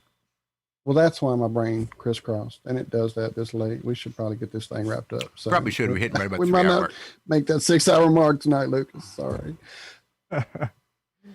Definitely would like to do another one though. And again, the chat has been phenomenal tonight. Thank you all. I don't want to start naming names because I know I miss somebody and I don't want to hurt anybody's feelings. Joe, though, I will look and center you out again, friend. Glad you found us. Hope you find us again. The email that you gave me that I sent to you, hopefully, will keep us in touch. I'll be the first to admit, after many years of telling people, hey, I'll email you, I'm just not the world's greatest at it. So don't be upset if I don't email you right away, but I will see your replies and answer as soon as I can. Same thing with you. Tarmo, ironrealmedia@gmail.com. Facebones777@gmail.com is my personal email. So get with me, everybody.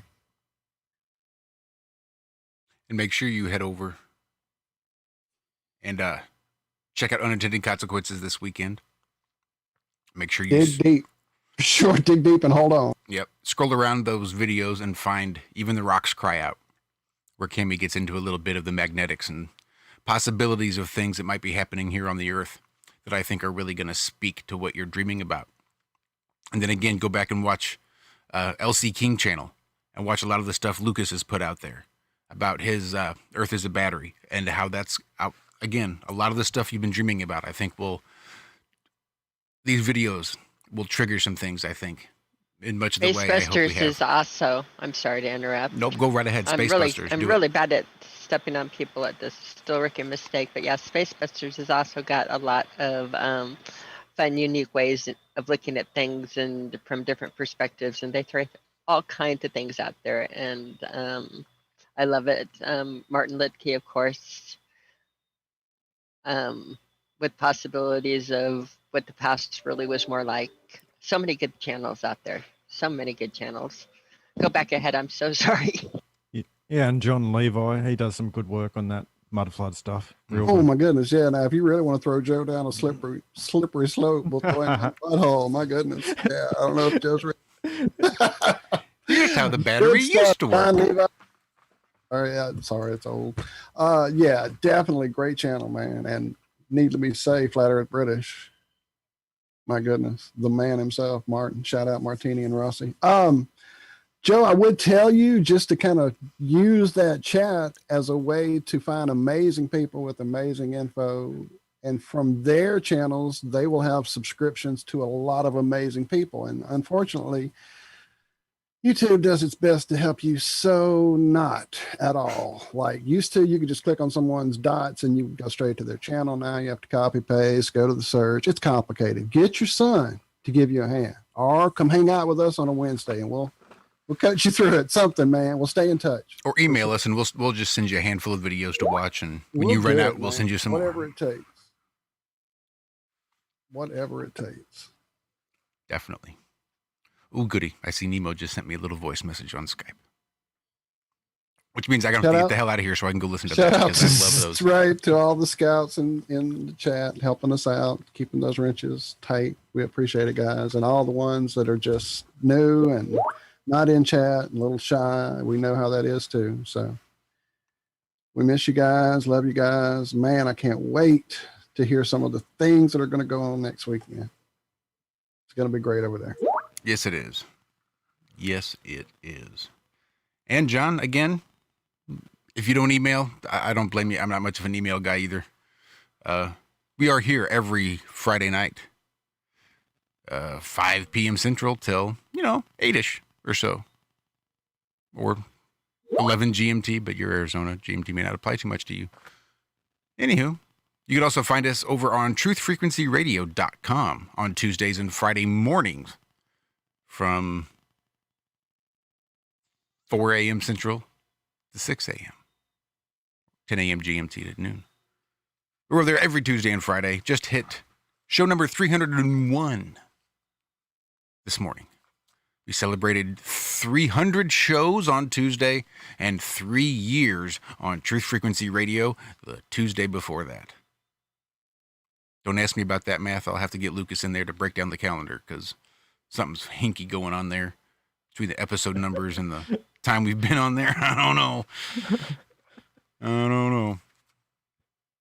Anyway, hopefully we can provide you a respite, a place to come and relax and hang out and expend some of that energy that gets built up when you're learning about some of these things that are just completely mind-melting.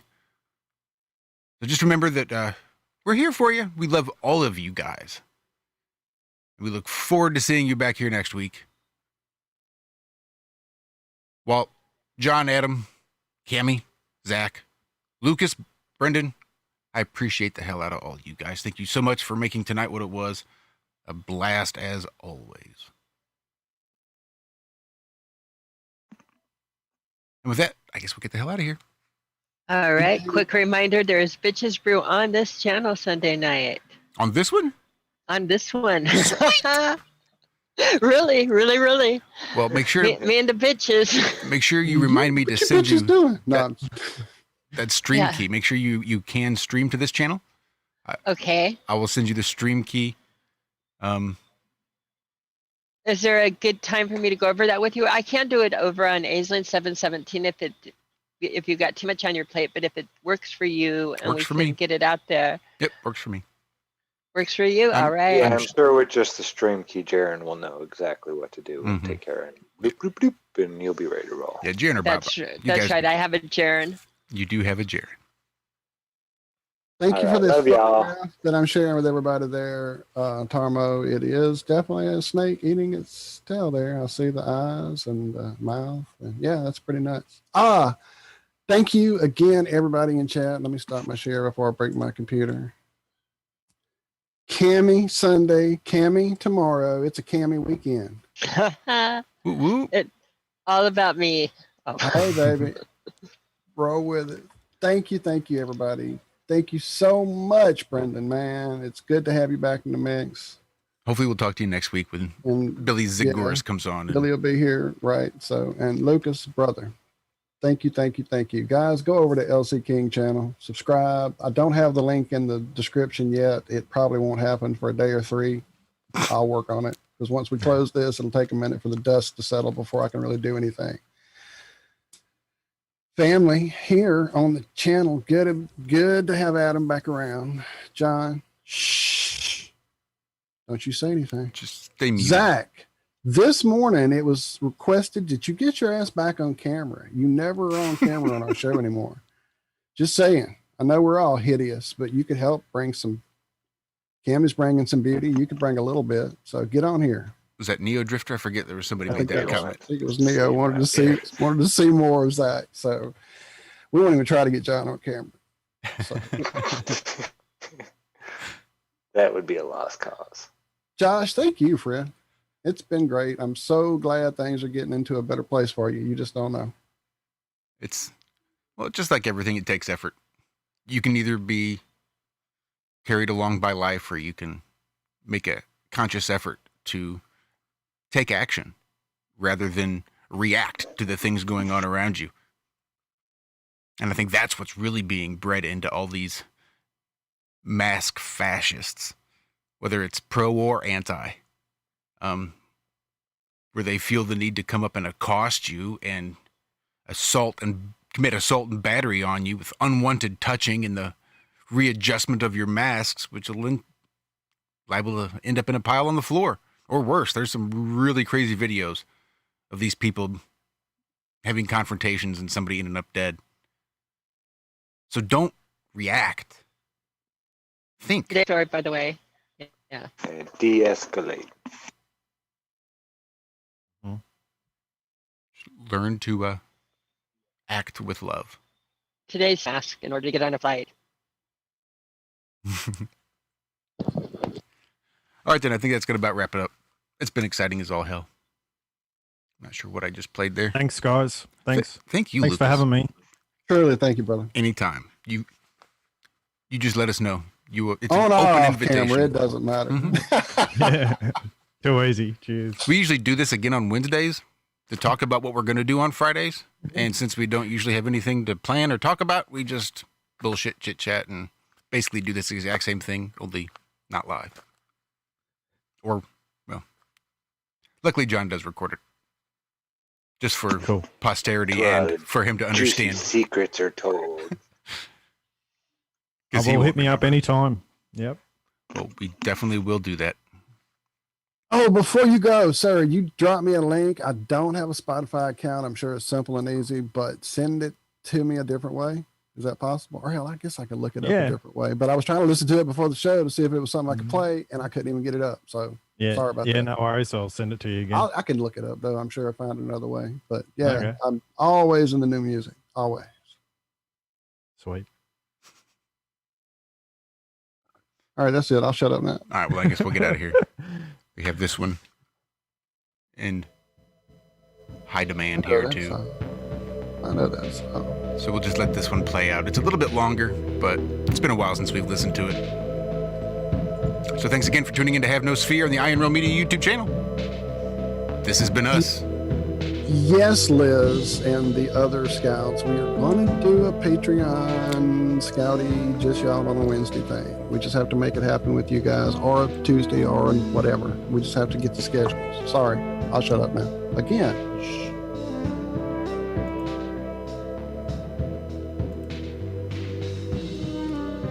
Well, that's actually a really good point there, Walt. Because I saw her mention it before, and that is something that I definitely want to get going. Those Wednesday chats I was just talking to Lucas about, that John records. All those little juicy bits that Walt was talking about, we can cut those out. We can break those down a little bit, and there will be some really good conversations that nobody has ever heard before, except for us.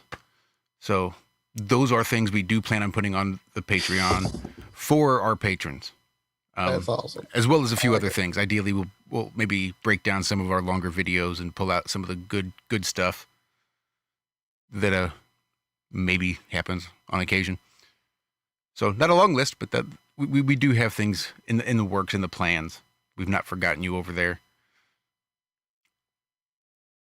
Time is just short. And we get so easily distracted, truly, as I explained to Tarmo with the emails and Joe. So still love you, though, and we will get you something, I promise. Yeah, and we'll shut up now, Tarmo.